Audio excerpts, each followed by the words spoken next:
Isn't this a sports show? Rudy, can you be the reporter, as you're uniquely qualified to be? Sure. Can you be the reporter asking me about the events that were happening at late night as Snoop Dogg was saying curse words, saying naughty words, and having a money gun and stripper poles? Almost entirely. Mr. Jeff Long, sir, how could you allow these atrocious acts to happen?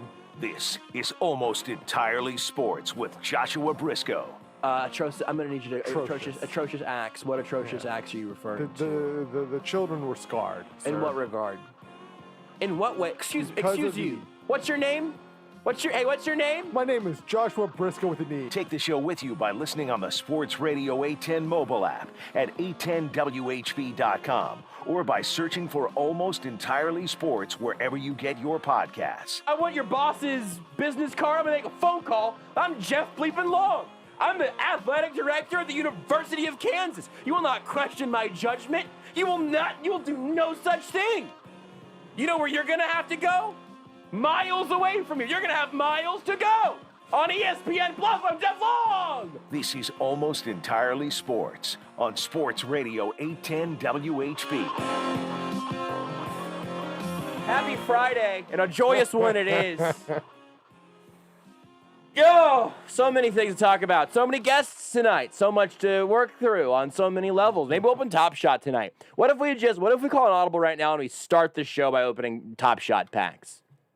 I mean that's fine. Yeah, whatever. I can have mine ready to go Just in like don't 2 beat me minutes. up.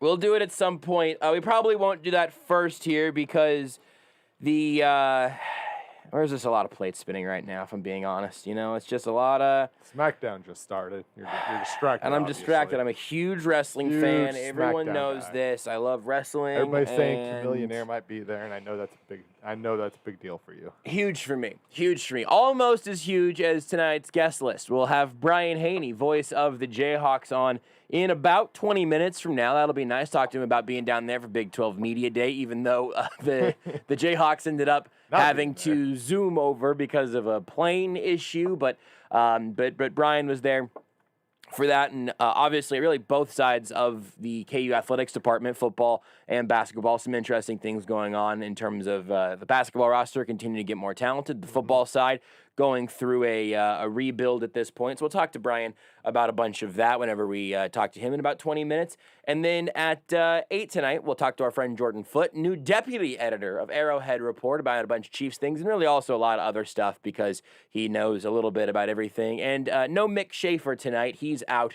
Everybody's on vacation, dude, except for us. Not us. No, we're here. Yeah, no. We'll talk to Matt Verderame for what is a on again, off again Friday guest.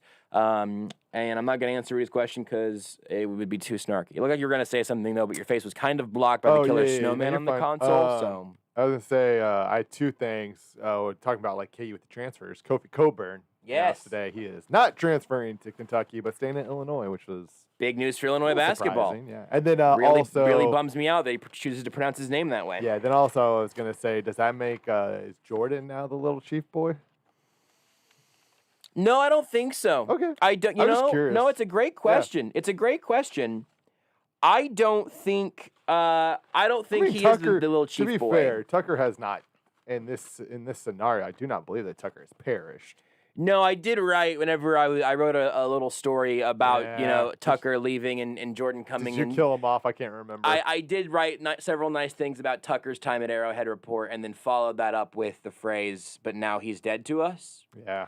So, it just sort of depends. Did the Arrowhead Report, though, not necessarily AES. Yeah. I think that's fine. He can still be a little Chief boy. I don't think he's the. You know what? I have to look at we'll have to look at his Twitter bio. Maybe he makes that call for himself. He's still the president of Power Rankings in my mind. Cool. But I will say that like his campaign is going to have to be. His campaign to retain the title of president of Power Rankings is going to have to be a steady one. Like Jordan could come for all of his bleep if he wants to. Maybe Jordan wants to do Power Rankings with us. I don't know. You said that, in my mind immediately went to campaign, as it should, and then Jordan. I'm not nervous at all. And then Jordan chasing campaign's legacy. Michael Jordan. It does say here on his bio, no mention of the power rankings, but it does still say Little Chiefs Boy in Tucker D. Franklin's Twitter bio. A Little Chief Boy. He also has a typo in his Twitter bio, so. Good thing Good thing he not a doesn't writer. work for you anymore.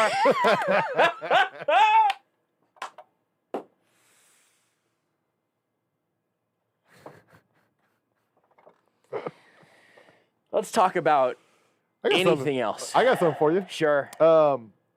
Did you see Valve announced the Steam Deck? Yes. I'm very intrigued by this. The price, because here's the thing. What really got me on board was I was expecting this device to be like a $700-800 There device. are levels to it. Yes, but I was expecting like the base value to be at like $700-800. Starts off pretty cheap. I think the cheapest version is $50 more than the new Switch with the OLED screen, right? Yes, $399 for the cheapest version. And for people who don't know, Valve has created essentially their own. It very much looks like a Switch. It looks a lot like a Switch Lite. There aren't Joy-Cons or whatever. But it's essentially a handheld PC that allows you to play your entire Steam library on portable, on the go. There are two things about this that really, really intrigue me, and there's also kind of a pushback, right? I was talking about this with some of my high school friends that are also very much into gaming. And my first thought was, bleep, yeah, this looks rad, because I've played way more video games on the Switch than I have in any other form for over the last, maybe the last 5 or 6 years. Like at some point I just did not play almost any video games for a very long time. Yeah. And the Switch came in and it made video games more portable. It's something you can do on multitasking even, right? Mm-hmm. You're watching a TV show, you can also play a handheld game, whatever. And they're you also could a just huge be anywhere, right? Right. Like if you're trying to kill, you could be killing time sitting down somewhere for just a couple hours. Pop out the Switch. And I was a huge Nintendo DS fan with just all of those same purposes when I was younger. The thing with the Steam Deck, not to be confused with a Stream Deck, which is a streaming piece of hardware. The thing that interests me with the Steam Deck is that the number of games that I have bought and played on the Switch, even if it wasn't for a terribly long time, that I may have bought, downloaded, and never actually cracked open on the PC it's not quite innumerable. I could get home tonight and look at my Switch and probably give you a number of games like that. Well, there are a large number of games, indie games, some that are more full priced. I loved Hades. I never would have played Hades on PC because I don't play games on my PC very often. That chair is my work chair. This computer right here is my work computer more than it is my gaming computer. It's just basically just how the evolution has gone for me. So that's exciting. And maybe it's a little bit redundant. Maybe they want to say, hey, maybe most people won't own a Steam Deck and a Switch. I could see that coming. Or maybe you keep a Switch Lite just for the Nintendo titles, and then you have the Steam Deck for anything else. Because that is one thing. Nintendo titles obviously are never going to be on Steam because they're Nintendo. And a lot of indie games, and that's one of the reasons the Switch, I think, has been so successful, is because they have become a place for indie games to really thrive if you can port it over to Switch. The other thing, though, is that the power in the Steam Deck runs laps around the Switch. And this is where I think where it is for me, where I do not plan on, and I think they've already, from what I've seen, pre-ordering for this went worse than pre-ordering for the PlayStation and Xbox One. I will not be owning this when it comes out, and nor do I necessarily want to, because I want to see how it goes. But the thought process, because like the one knock on the Switch is like if you're trying to play, like it has games like The Witcher, right? It has some of these big games, and you can play them, and they are playable on the Switch. But they obviously they don't hit quite as well as maybe they would on PlayStation, because it just doesn't have that power that the console has.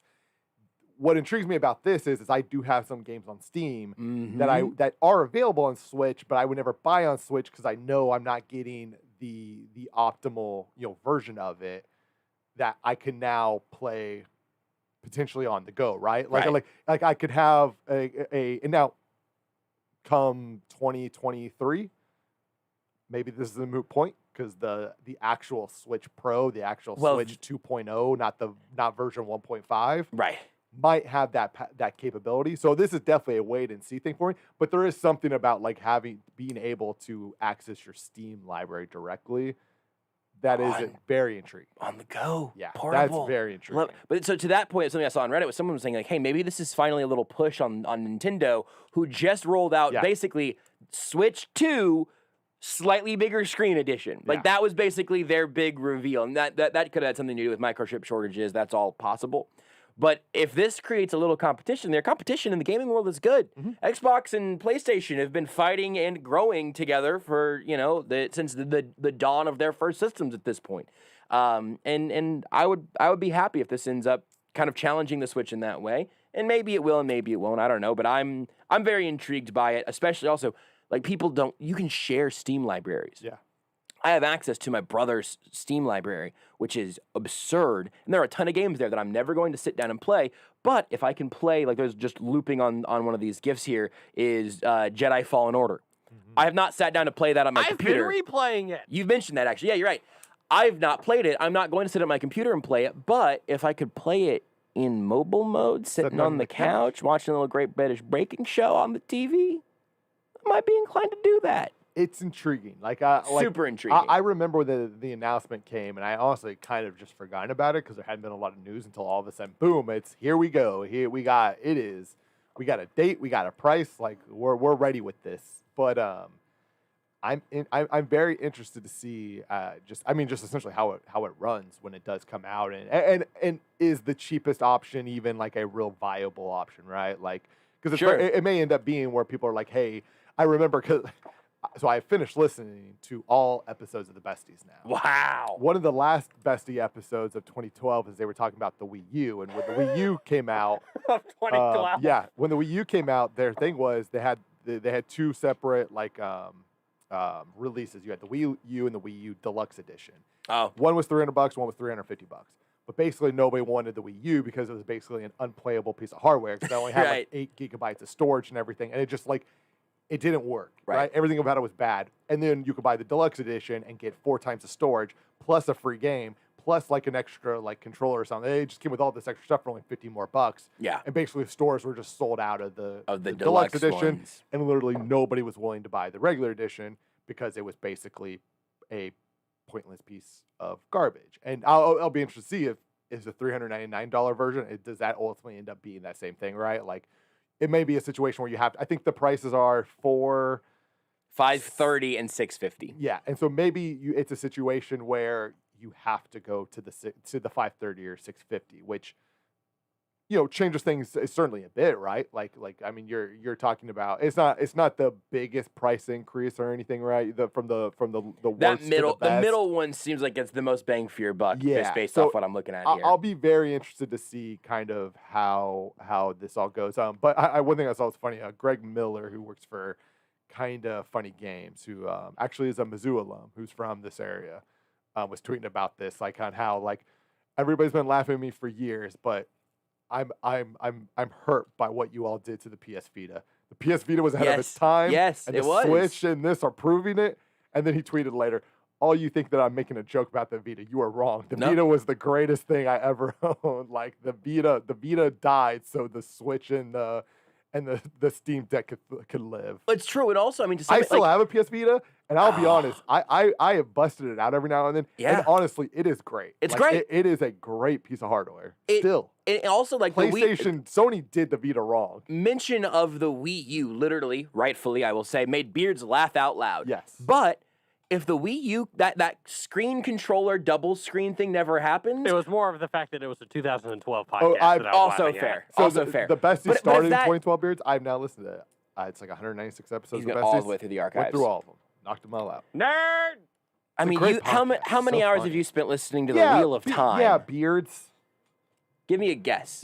How many times have you played The Witcher 3? Oh, that one I have like calculateable math on. I'd have to pull it up. Open up your Steam. Open up your Steam on your account, no, nerd. That's Xbox. Pull it up, nerd. Let's see if that's still. See if you can find that. Let's see if I can. But without the Wii U and without that controller, with a very weird and not terribly overall successful controller, we probably never have the Switch in its current form. Like there are steps through history in video games you can draw some through lines to that are kind of fun. I wonder how much time video game companies spent thinking about what their buttons would be labeled. Because why is the X button always somewhere else? Think about that. Why is it ABYX. I mean, those might be axes or something from the. In this, I'm sure all starts very early on. But you get ABYX. You get circle, square, triangle. Well, it's an X, but it's they call it cross. But it's a different X. Yeah. I mean, that was clearly just Sony being like, "Hey, we're gonna be different." Sure, but like they picked shapes, and why those 4 shapes? I don't know. Xbox is Xbox ABYX also? Yes. Okay. I've never. But the Switch and the Xbox, I believe the A and B's are in different spots. Oh They God, are. are they? In every major console, the X button is in a different spot, and it's really annoying, and it's really dumb. You know what saves that issue? Having the X button be kind of out and curved a little bit on the best controller of all time, the GameCube controller. I could play a GameCube controller with air right now, and I would know I got the C stick, I got the D pad, I got B, A, Y is up there, X is over there on the corner. There you go. Rudy, how do you feel about losing an assistant coach? I can't remember. I've already forgotten who was leaving the Nugs to go take the Pelicans job. Wes Unseld Jr. Unseld, that's right. Yeah, I mean, I think it's a big loss for the Nuggets. I mean, he's a guy who I'm super happy for him though. He 100% deserves a head coaching job and a pretty good one. Yeah, and every time I read, like every now and then people will write stories about him because he really is a fascinating guy because his step towards being a coach is different. He spent 8 years as an advanced scout, which typically advanced scouts don't get. Tim Connolly's talked about all the time that when Wes, there are a few people. Why do I know his name pretty his well? His dad, Wes Unseld, is like an NBA legend. Yeah. That makes a lot more sense. He's the last good Washington Wizard, and that was 50 years ago. Yeah, and so his son grinded his way up kind of. I think he died kind of recently as well. June 2020. Yeah. Senior, Wes Unseld Senior. Yeah. The other guy got hired to be a head coach. It'd be pretty yes. dumb of me to have to clarify that. I think he's also like one of 2 players that won MVP and Rookie of the Year in the same year. Interesting. And he averaged like 14 points a game that year. He was just a monster defensively. Monster. Good for him. And I think also it's worth noting. So Wes Unseld Jr. is going to end up being the next coach of the Washington Wizards. I'm sorry, I said Pelicans, right? Of the Wizards because the Pelicans. The Pelicans head coach is of course going to be Willie Green, the current Suns assistant. Yeah. And Beards' team just had to hire a new head coach because the other one quit. It's true. Yeah. How the turntables, Beards? I'm happy for Wes Unseld. We both have teams over here that are just head coach factories, and you guys are like, please, Brad Stevens, don't we? Please do the front office. It's gone like kind of unnoticed. Like the Nuggets front office has kind of been like a factory for the NBA. Like and honestly, it started with Masai Ujiri. Like he was kind of the first one. Like Tim Connolly is a Masai Ujiri disciple, and Masai Ujiri obviously leaves for Toronto and does great things there. But he kind of started building this. Honestly, again, an incredible front office with the Nuggets, and I believe he was the one who hired Wes Unseld Jr. To join the Nuggets, advanced their scouting department, and then he moved on. He wanted to get into coaching, moved on, became an assistant head coach, and Tim Connolly said, Tim Connolly's an incredible. He's technically their president, but he's the one in charge. He says whenever Wes Unseld Jr. talks, I stop and listen. He is almost always right. He's got a very unique path to the NBA that not a lot of head coaches, usually because they're assistant coaches, right? They are on the coaching staff. He's obviously spent a lot of time more in the front office, and so he's done a lot of both. So he kind of provides a little bit of a different point of view than maybe other head coaches typically do. So I'm excited for him, and I hope he does. Again, every time I read an article written about him, I'm always fascinated. I don't know him obviously at all. He just seems like a very fascinating guy. So I am now rooting for Washington to have success. I want him to do well. The Washington Pelicans. And I'm rooting for the New Orleans Pelicans now too because I want Willie Green to do well. See, that's Suns disciple, baby. I think this is dangerous for Suns Beards. and the Nuggets are taking over the NBA. This is right. And this is because and the Celtics are falling apart. When the Wizards absolutely falling apart. When the Wizards and the Pelicans are in the NBA Finals 5 years from now, the Nuggets and Suns are basically in the finals. Yeah, we have to just pick up for those teams then with our former team. They're basically we get those wins. And if they lose, they have nothing to do with us. It's a different That's organization. right. Well, it's like Belichick assistants leaving. That doesn't really reflect Portland Belichick for most people, although maybe it should. But Flores down in Miami.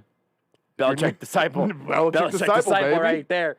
Matt Patricia, for now. They never actually spoke. It's crazy, but crazy stat, but crazy how true. that happens. But Absolutely true. Let's take a break. Whenever we come back, the voice of the Jayhawks, Brian Hanni, will join us. We'll ask him what he learned at Big 12 Media Day, looking ahead to the college football season. I got some basketball questions for him as well. So we will, maybe I've got a couple other ideas. So we'll see where we end up whenever we talk to Brian Hanni, voice of the Jayhawks, whenever we come back.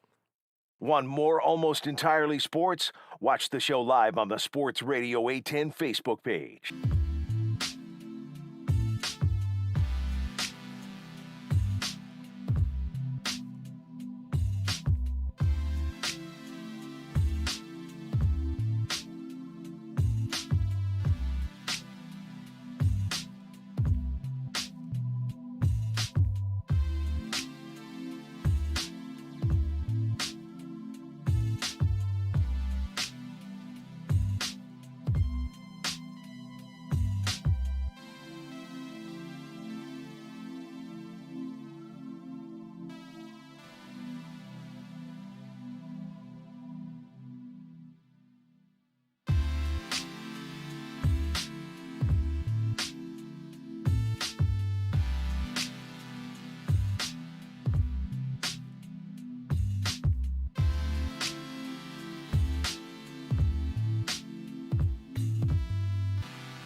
This is Almost Entirely Sports with Joshua Brisco. Svi McCarluke? On Sports Radio 810 WHB.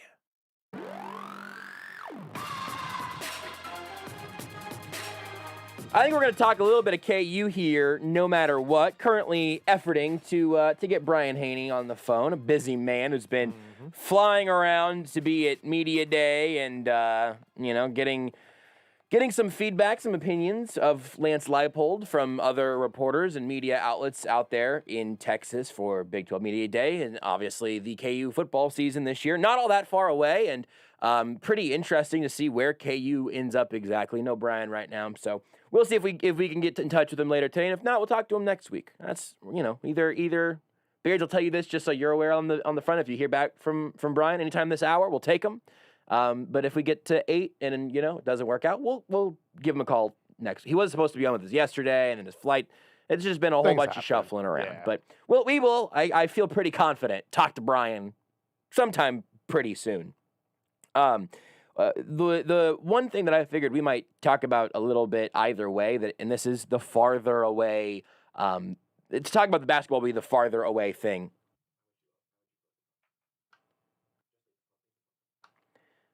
We're shuffling around. Rudy, your thoughts? Your thoughts on my halfway set? Just leave the phone. Beard, just leave the phone. Beard, I'm just saying that maybe Brian wouldn't call back. Just leave the phone open. He might just call back, Brian. Brian might call back. If I was in his shoes, I'd be like, oh man, I forgot I was going to do this radio thing tonight. I'll just call the number back. That's what my thoughts were. That's what I would do. I've done that before. I have definitely not answered on a producer's phone call and then had to get back to him a second later. Just leave the phones open. What's the worst thing that could happen? Is it a caller call when you have to tell them we're not taking calls right now? You're equipped for that. I believe in you. I don't know. Beards, you are a married man. You are a husband. You have to be able, at this point, you should have no further fears in front of you in your life. You should be able to answer a phone call from someone who calls in and wants to tell us that we shouldn't be talking about the Steam Deck. That ain't how that works there, bud. It needs to be. That's how Make it the way it works. What if we just decided to take calls this segment? Anything it's your you want. decision. Anything you want. To be fair, it's 100% your call. That's tempting. If you say we're taking calls, we're taking calls. That's how the radio business works. If you want the host is in charge. If you want to talk to, don't tell Beards that. If you want to, don't tell. I'm thinking about. I don't think. Honestly, Rudy, I do not think that is empirically true. I'm just thinking about it now. I'm running some numbers in my head. For 3 out of 4 shows, it's true. I don't know, man. Yeah, absolutely. For 3 out of 4 shows on this station. I think the station 500 at best. You kidding me? Okay, I'm gonna go through all this. There's 2 or 3 where it definitely is, and then for this one, it should be. Just Beers doesn't like to listen. I think Shane with his gentle hand, Dude, I think is not trying to override as often the as Andersons. As often I filled in on that show. Yeah. The Andersons. Jason is absolutely in charge. No, I know. I'm saying that is the thing. I think Shane has the softest touch. I'm kind of working the other way there. I'm saying that Shane. Yes, I'm saying that the host is in charge of that show. Of that show. Yes. Yes. The host is definitely in charge of the program. I think so, man. But Jed's got some The host feistiness, is though. Definitely in charge of the program. Last time I was here, Yes. Jed was making some calls, though. Absolutely. Jed's calling Absolutely. shots. Jed has some authority for sure. He does. He books the guests. But Petro is in charge of that show. You should be in charge of the show. Beard just doesn't listen. And Jake runs the station. That's fair. Brian Haney should be joining us momentarily, so Beards doesn't have to worry about getting any unwanted phone calls. Beards, do you have the wrong number for Brian? He just texted me. I don't think so. If you've been Send calling it to the me, wrong just number make All right, so the number that I have for Brian is 7. it's just 7. Just 7. That's weird because I have 5. Okay. Rudy, will you talk about literally anything for 2 seconds? Well, so I'm just weirdly looking at KU's football roster because that sounds great. I'd love to let's talk about KU football. Part of it is I don't remember exactly everybody who's on the roster. Here's the thing, Lance Leipold, I hope KU gets good because my first fond memories of going to sporting events were generally involved around KU football. At the end of the day, and I know, and don't get me wrong, offensive line, that stuff is important. At the end of the day, if you don't have a competent quarterback, and KU has not been able to find a competent quarterback since Todd Reesing left, most of that stuff does not matter. I know people will like to say, and that it starts with the O-line. It starts with a quarterback, because it just doesn't matter if you don't have a competent quarterback. And so I'm just interested to see between Conrad Hawley, who is not related to Josh Hawley, the senator, right? I don't think they're related. Hey, Josh. Yes. The number you gave me doesn't exist. It's the number that am I talking to? Am I texting with the fake Brian Haney? Wait, I dial the number, and it does a little ding. Did you and put it a says voice, the- a number it says one the first? number Did you put a- does not Did you exist. put a Did one you put a Yes, I one did. first? What's the area code? Because maybe you shouldn't have put a one. No, he should have. I think he should have. Is it a local area? I'm going to just tell. You keep talking about quarterbacks, Rudy. You're doing great. Anyways, Conrad Hawley and Jason Bean are obviously the new incoming guys. Conrad Hawley is a high school kid from Raymore, and Jason Bean's the transfer from North Texas. I almost said North Dakota, and had a very good season in North Texas, but it's North Texas, so it's just when it comes down to it's just one of those guys, or maybe it's Jalen Daniels, who was a super young freshman last year, was like 17 starting games for a very bad KU team. Maybe he takes that step.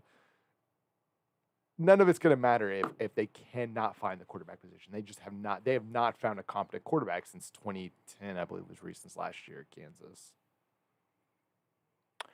I think there's growth to be had and a foundation to For be sure. built, obviously, in terms of what you can and can't do without the quarterback, but to eventually cross that threshold to go from more than just a improving program to a legitimate one, you need to be I'm able to have not even quarterback saying play. you have to find the next Todd Reesing. You just need to find just a guy who's A guy who who's you can solid. trust, and Just absolutely. solid. Well, let's talk to Brian Hanni about that and a whole bunch of other things around KU sports right now. Brian, first of all, thank you for. I'm just gonna say Beards doesn't know how to read numbers at this point. He's really getting better at it. It's something that he takes one day at a time. So thank you for your patience as we all learned how to use the phones around here. Hey, no worries. I was sitting in my car listening to you guys, looking at my phone, and it was ringing, and it was like high school dating all over again, waiting for the girl to call that never did. So I'm glad we finally figured it out. That is so embarrassing. Just, cripplingly so. But, it also had to be crazy for you to be sitting there staring at your phone, listening, hearing us go, you know what, Brian Haney's just going to big time us again. We'll talk to that jerk on Monday. Staring at a phone that has not rang. That is, sorry for gaslighting you as well, I guess. No worries, boys. It's great to be on with you. Great to talk some KU football and basketball and Kansas athletics in general. I think just up front to say how excited I am as the voice of the Jayhawks, but first and foremost, a KU graduate, to have our new leadership with Travis Goff, a guy that came through the School of Journalism same year I did in 2002, that loves this place, cares about it so much, takes it so personal, and understands what it takes to build a winner here in all 16 programs, values the opinions of those that have worked here, gone to school here, cheered here, that kind of thing. He's just come in and from day one won everybody over left and right with how genuine and authentic he is, wanting us to be a part of his collective vision. And then you go out and get Lance Leipold after that, and all the early returns on Coach Leipold have been outstanding. We've been making the tours around the state a little bit now the last few days with Coach, and the fans are really responding to him well. And obviously, even though we had the plane snafu with the weather on Thursday, I thought he did a great job at Media Day. And the more people I talked to down in Dallas, guys, from a national media perspective that had great things to say about Coach Leipold, the more excited I get. So a lot of good stuff going on right now with Kansas athletics. I know it was a tumultuous spring, certainly, but we knew then sometimes the night is darkest right before the dawn of a new day, and we feel like the sun's starting to come out on Kansas athletics for sure. Well, you touched on like 3 or 4 things that I wanted to ask you about, so I appreciate the easy segues. But first, I did not realize that you and Travis Goff were classmates, perhaps somewhere. Do you have any stories from him from the days long before he was the new AD? Anything that struck out to you in your memory? That was the guy that hopped on a table in the cafeteria that one day. I don't think he had any Jameis Winston instincts like the cafeteria table hopping, but no, actually. We were in the same graduating class in the same School of Journalism, but we were in completely different sectors of it. And so me on the broadcast side, I was working at what KU fans know as the Shack up the hill where student radio used to be run. Old school guys from my era get that reference. And we never really crossed paths, but I know that he was good buddies in college with a guy he just brought in Jason Booker, who clearly is a guy that we're so excited about his leadership as one of our deputy ADs. And so he's surrounding himself with people he trusts while also endearing himself to people that were already here that maybe he's meeting for the first time. And it's just been a fantastic first 3 months or so as he's really got everybody behind him right now and ready to march into this new era. I went to a smaller college, so I couldn't even conceptualize the idea of not knowing every single other person kind of in your general age range there. So that makes a whole lot more sense, I guess. I never thought about being able to have separate programs within one program, but that's the beauty of KU there. So what you mentioned, the national perspective that you've gotten on Lance Leipold out there in Dallas for Media Day. It's one of the things that struck me. I saw you had retweeted a bunch of videos of clips of you talking to some of these folks in the national media who just seem to have nothing but good things to say about Lance. And the main thing for me that jumps out is the word that keeps showing up of being a builder, and him being ready to come to KU, a football program that has obviously had a very long, very tough stretch where the rebuilding processes have, maybe you've gotten a little glimmer of hope here or there, but it never fully materializes. What were you hearing down there that made Lance Leipold the guy that these other media folks are saying, hey, you know what? He has proven that he can and he will do this at KU. Yeah, so many good things, I think, just drive home what's already a budding confidence and excitement, but then you hear guys that are some of the industry leaders as writers and analysts and the like say really positive things based on what they've seen of him. And whether it was, talking early in the day with Anish Shroff, who's a ESPN play-by-play guy, does a tremendous job, who had called one of Lance's games as a bowl game with Buffalo and learned a lot about his time at Wisconsin Whitewater, where he was a 6-time National Coach of the Year, 6-time national champion, fastest coach in college football history to 100 wins, but then took that success and parlayed it into consistency, winning year in and year out. His last 4 years at Buffalo, 30 wins in those 4 seasons, 3 bowl games. And Anish told me that in studying him for that bowl game broadcast, he talked to a lot of people that talked about Lance as a talent evaluator, and how whether it was in his D3 career at Wisconsin Whitewater, where he saw a prospect differently than perhaps others did, whereas maybe they're recruiting you to be a quarterback, but he sees you more as a strong safety or a linebacker, and he thinks you have a chance to play right away if you come and play that spot.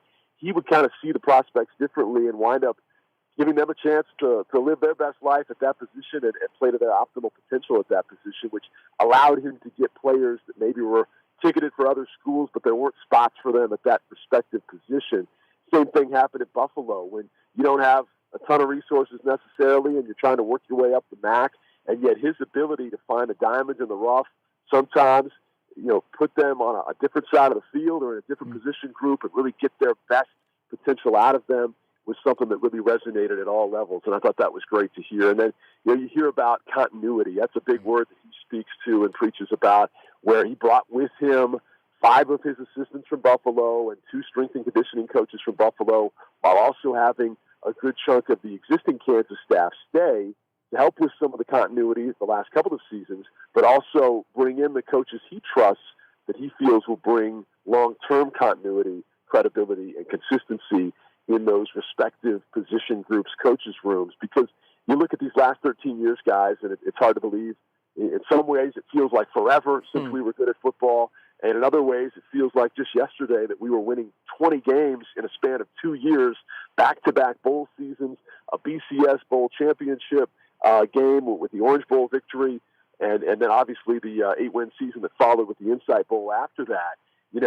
It can be done at Kansas. It's not that far in the rearview mirror, and yet when you look at how we've tried to replace Mark Mangino ever since, Kansas ADs have tried about everything, from the flashy big name to the guy that had a resume in the pros to somebody that was an up-and-comer within the college ranks, also from Buffalo, but a very different coach than Lance Leipold and Turner Gill. And David Beatty, wasn't a coordinator yet at the collegiate level, but had been in Kansas, knew people here, and was a very charismatic guy. All of these things have been tried. None of them have worked. And what I like about this go-round and why I feel it's got a great chance to work here in 2021 with Lance Leipold is no flash, no pomp and circumstance. We're not talking about, some guy with this big personality and larger-than-life persona. We're talking about a guy that just wants to outwork you, out-tough you. He told me when he was asked about pregame superstitions on his first Hawk Talk episode, he says, I'm not really that interesting of a guy. Before pregame, I'm just sitting back in the coach's office, squeezing in every extra minute of film study and preparation I possibly can. He's like, I know that's not a juicy soundbite for you, but that's just the way I am. And And what you see is what you get with Lance Leipold. I mean, he's a guy that absolutely calls it like he sees it, and he doesn't overpromise and underdeliver. He tells you he believes he can get it done, but he doesn't put a timestamp on it necessarily.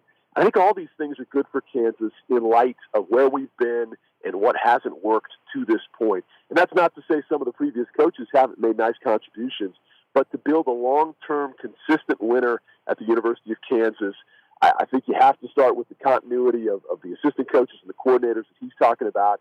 You have to start with consistency at the top of the program. And then as he's able to get his own guys in here, and you saw that with 6 Buffalo transfers right away within this offseason, I think Kansas will do a better job of weathering the storm of having some of their best players get poached and pilfered away.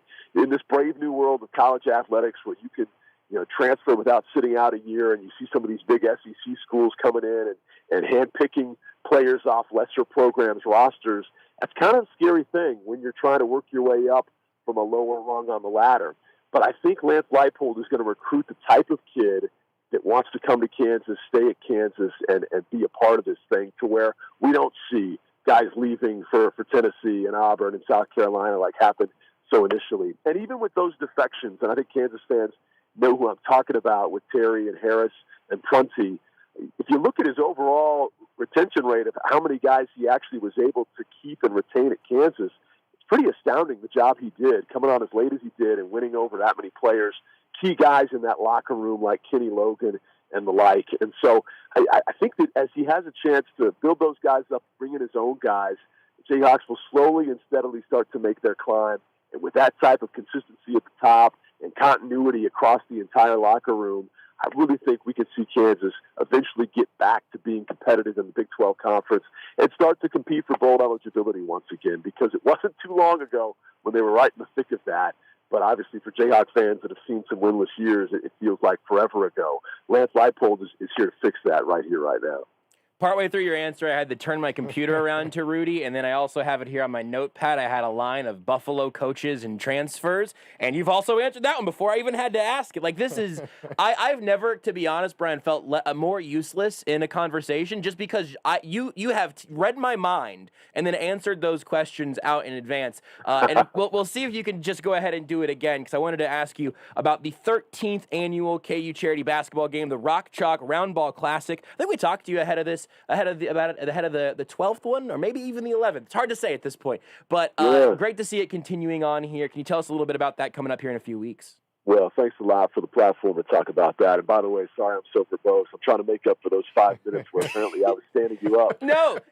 You're making up for the 5 minutes where we bleeped you over. We said, hey, Brian, go find something else to do for 5 minutes while we try to figure out how to make an outgoing phone call. No, you've been great. You've saved this segment. No, thanks, buddy. Now, we're fired up about round ball. This is a real passion project in my life. Getting a chance to work on this for the last 13 years and benefit local families impacted by pediatric cancer. And it's a game that's grown bigger and bigger with every year. And while this year, we're trying to still put forth close to the normal round ball product you're used to seeing, we can't quite be all that we normally would be as we're still inching our way back amidst the pandemic. But we're going to be able to still bring back about 30 former Jayhawks on August the 5th. It'll be at Lawrence Free State High School.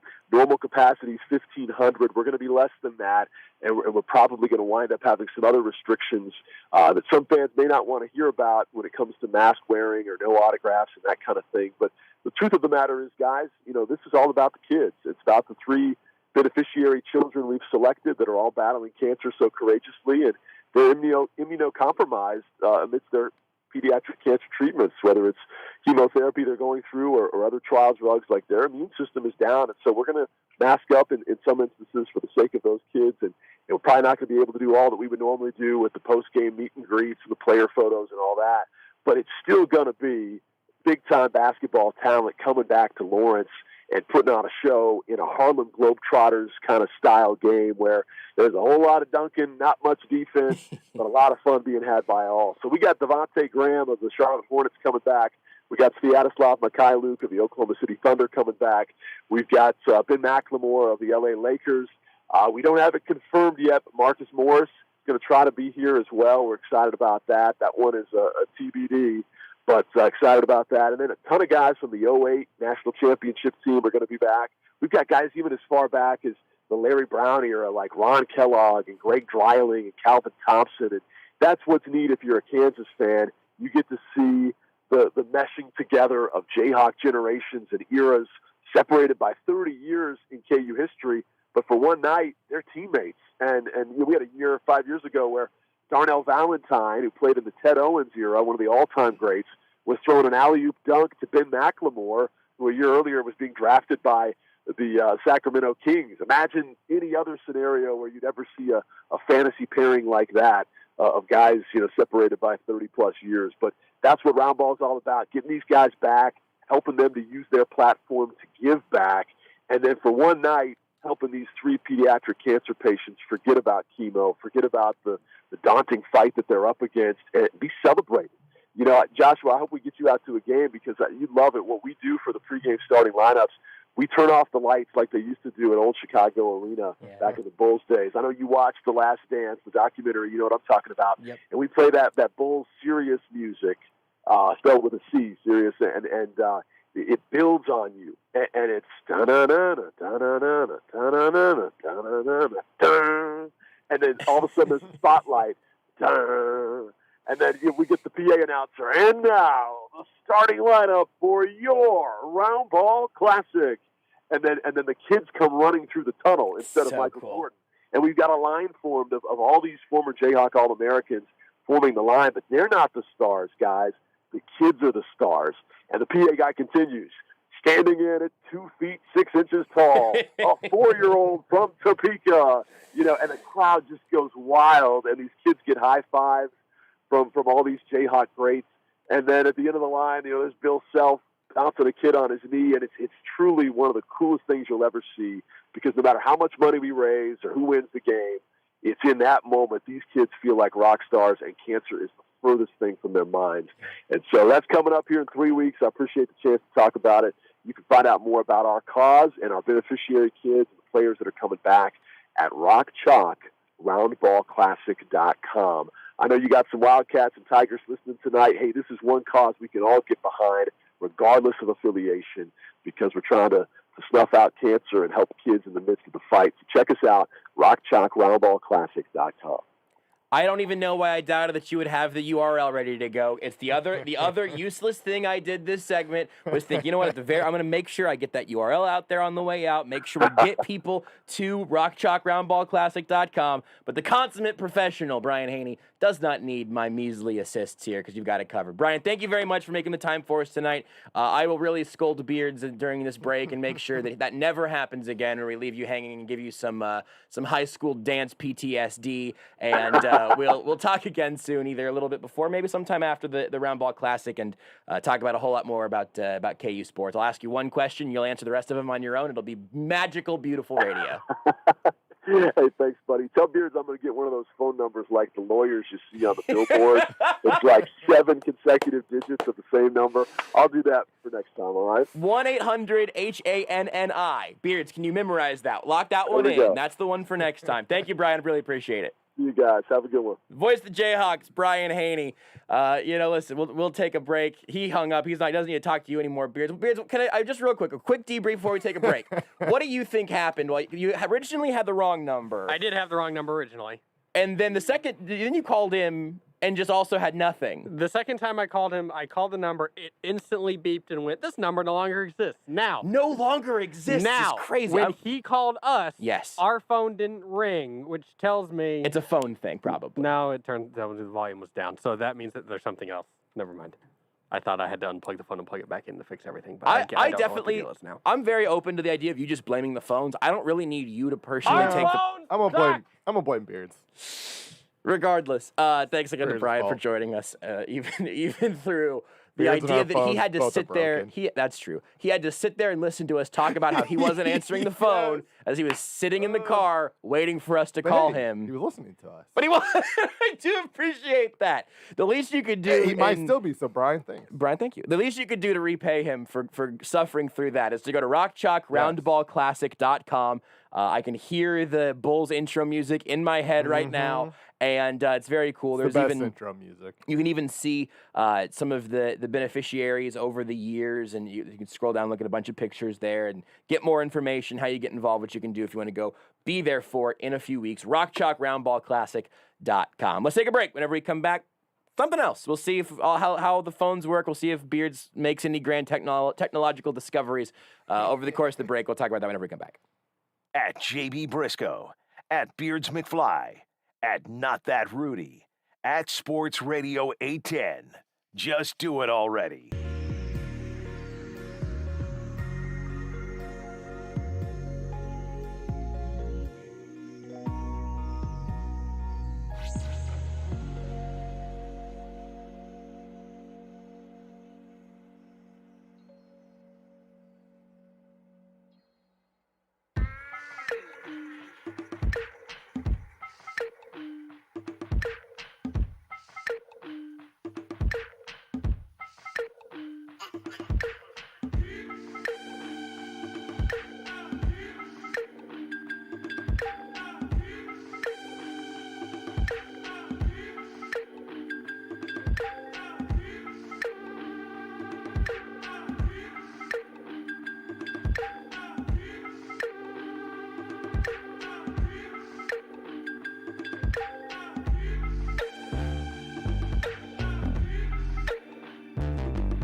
This is Almost Entirely Sports with Joshua Brisco This is the best hair on the station, this show here. on Sports Radio 810 WHB.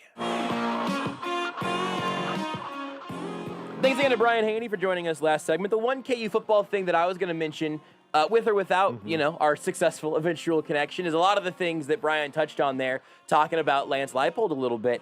You see a guy who comes with a bunch of his assistants from Buffalo, where he was very successful, which is also then followed by a bunch of those transfers from Buffalo, where you see, and there was a tweet from our friend Kent Swanson saying, Kansas secured 6 starter/contributor transfers from a top 25 program last year because the head coach and staff they lured away from that top 25 program is beloved by their players. Look, you don't have to dig too hard to find out that we have been less than optimistic about some things over KU football over the last few years because they've given us very few reasons to be terribly optimistic. If you're looking for a positive sign, though, that is a heck of a place to start. We'll switch it up. Talk a little Chiefs with Jordan Foote next here on Almost Entirely Sports. You're listening to Almost Entirely Sports with Joshua Brisco on Sports Radio 810 WHB.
On the season against the Yankees, up 3-0 in the 6th inning. Christian Arroyo, a 2-run home run for the Red Sox in their 3-run second inning. Yankees so far just one base hit against Eduardo Rodriguez. Dodgers manager Dave Roberts telling reporters prior to tonight's game against the Rockies in Colorado, it's unknown when Clayton Kershaw is going to resume throwing. Kershaw on the injured list right now with inflammation in his left forearm. Blue Jays have received permission to return home and host games at the Rogers Center. Permission coming from the Canadian government. Blue Jays in Buffalo, New York tonight up 6-0 on the Rangers. Jays 4 home runs, including the 29th of the season from Vladimir Guerrero Jr. Game 5 NBA Finals Saturday night from Phoenix. Series between the Bucks and Suns tied at 2 games apiece. Suns head coach Monty Williams on the mental adjustments made so far in the series. When you win 2-0 and then you go get punched in the mouth and then you get gut punched in a game that you felt like you should have won, I think that was a time for us to embrace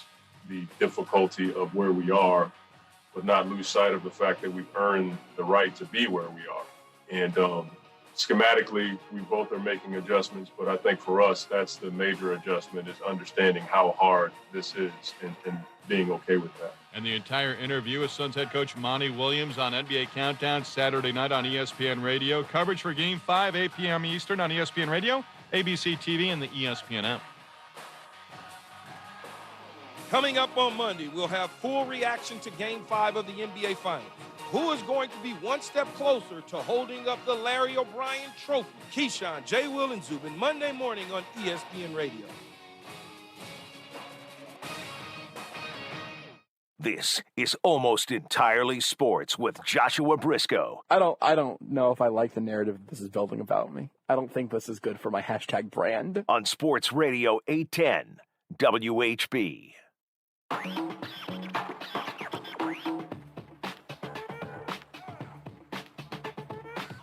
We'll talk a little bit of probably everything now with Jordan Foote making his first appearance on the show with the new title of Deputy Editor. Hour 1, Beards. Yeah, Deputy we're already in the Editor second hour, Beards. of ArrowheadReport.com. Numbers. Beards is having a brutal day today, Jordan, and so I apologize for me responding to nobody for anything there. I'll explain really quick behind the curtain before we get back to Jordan, putting Jordan back on hold. What happens typically at the beginning of a segment is Beards will let Rudy know that the first hour of the podcast has been uploaded to our podcasting platform, and he'll just say, hour 1's up. If hour 1 is up, and then Rudy will write the podcast description while I'm, blathering on as either in a commercial break or if I'm doing an interview, whatever, probably during the show. And Beards just now, with anyone who was listening to the last hour of the show who knows Beards' struggles currently, Beards just went and he leaned in and he just went, hour 2's up, which is why I corrected him to everyone. Hour 1, Beards. There's only one. We're starting hour 2 right now. We're only 1 hour deep in today's show. I know it feels like it's been a bit of a tumultuous evening, and I understand that. Here's the thing, Beards. But there's only been 1 hour of Almost Entirely Sports so far tonight. He's not. Do you remember the Manscaped ad, Beards? Yeah, I put it in. He's not mad. He's not mad at you. Just checking in. You're just who the anger is just. I know. Being taken out on Look. Beards is. I'm just saying that Beards. I don't think I'm not saying that Beards is on a 3-strike policy and that he's on a 2nd strike right now. You still beat me up. I'm just saying that Beards has had a ground out, and trying to call Brian Haney, failing, using the wrong number, and then getting this number does not exist is a tough scorecard. I mean, but think of it as golf. Yeah. Think of an episode of Almost Entirely Sports as 9 holes of golf. The umpire really messed up that last one, though. I got the great. So, and this is relevant to today. I also love that Jordan's staying on hold because our theme for tonight's show is waste our guests' times for the first 4 minutes. Just Bryson DeChambeau saying, I hate my equipment. Like, it is.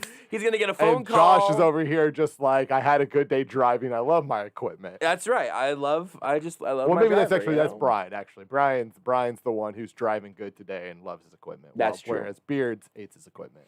Now, Beards, I know you don't know anything about golf, but Bryson DeChambeau today blamed all of his struggles on his equipment. None of it on him. That or seems his fair. play. Listen, I live through that sometimes. Anyway, now that we have appropriately wasted a few minutes of Jordan Foote's life, we are continuing the theme. I don't think Verderame is going to let us bleep around whenever we talk to him in an hour. I think he's going to bully his way onto the show instead of letting us again just absolutely squander precious breaths of life. It's going to be like a cartoon where his hand reaches through the receiver and just pushes the button on our set over here that just turns him on air. That's what it's going to be like. It's going to be Bugs Bunny. This is one of those shows where like Beards is laughing. This is one of those shows where we're all laughing, and then we get to the commercial break, and I'm really like frustrated with how some of our things are going. Yeah, this is one of those shows. I really don't want to waste anybody's time. That's one of the worst things you could do with somebody. You waste Jordan Foote's time every day. That's true. He's different. He's used to it by now. He's absolutely used to it. He understands your incompetence. And I do interviews on radio stations and podcasts and stuff. And if someone's like, "Hey, yeah, we'll call you," and then they kept me on hold for what are we at with Jordan? 6 minutes. If they kept me on hold for 6 minutes on the other side of me getting on air, I'd be pretty annoyed by that. About 4.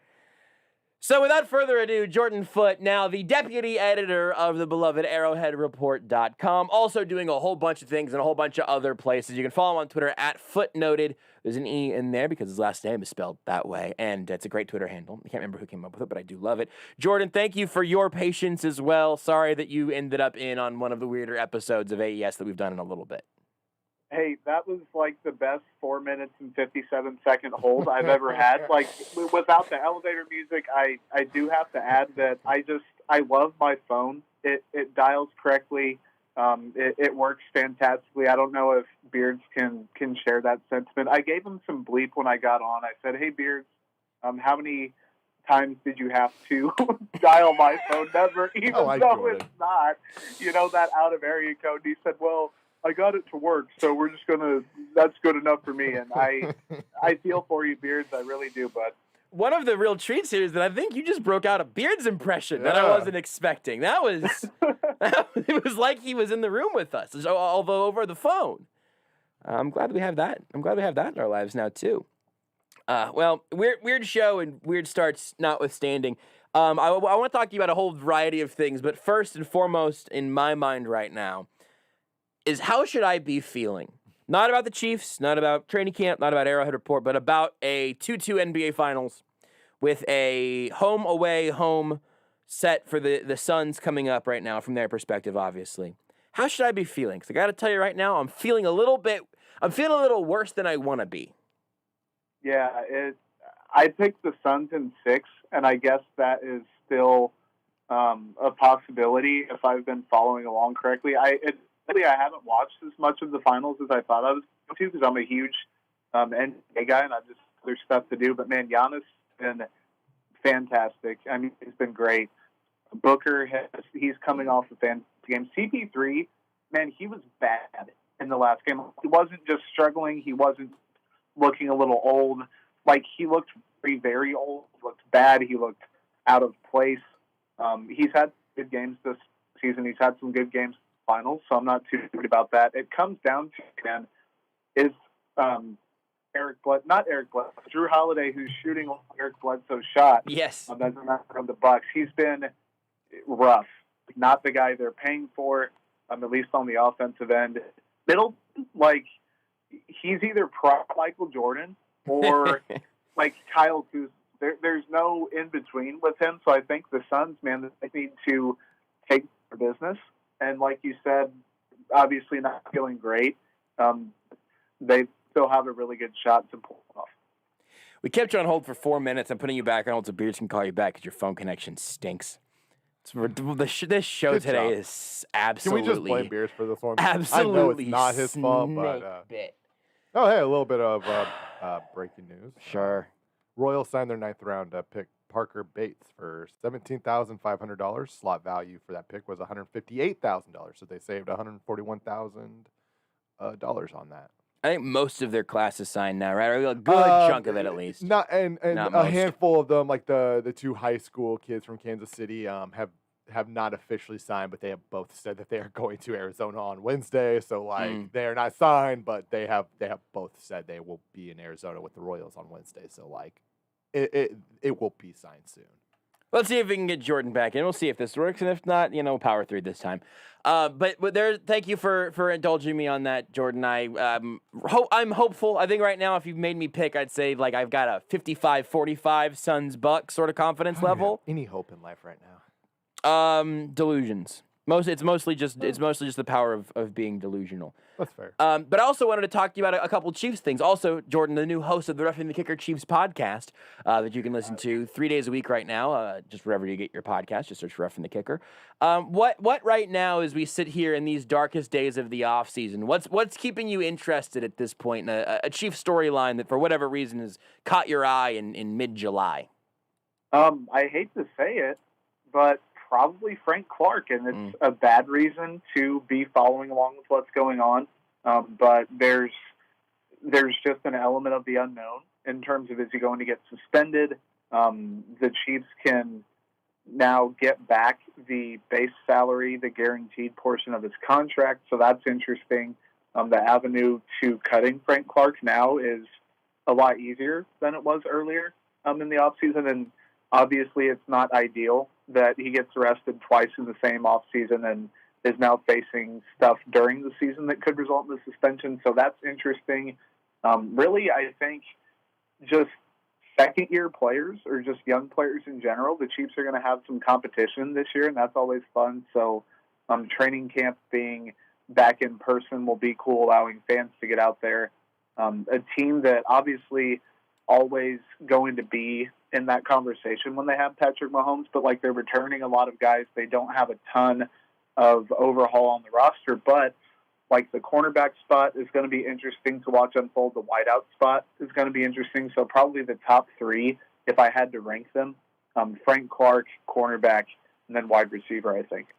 Well, let's start with Frank Clark, because this is something that I really had kind of I knew that there were some things that were going to change if he does get suspended because of the guarantees voiding, but I'll plug Arrowhead Report again, because Connor Christopherson's story went up there, and he did a lot of the math and everything, and what I came to realize is that voiding guaranteed base salary this year, let me put it this way. I think generally there's a pretty decent consensus that this would be Frank Clark's last year with the Chiefs unless he really performed incredibly well, because next year's the year they could get out from under most of the contract.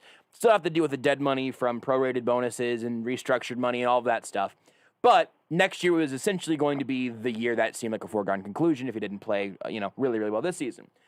But if his guaranteed base salary is voided this year, they could basically make almost the exact same move this offseason. It's just happening at obviously a pretty inopportune time. And my guess is that Brett Veach is going to be even less likely to cut bait, a year earlier, because you give it another season to validate the trade and the contract and all of that. But I did also find that very interesting. So where are you at right now in terms of what you expect to happen and what you think looking at those numbers now?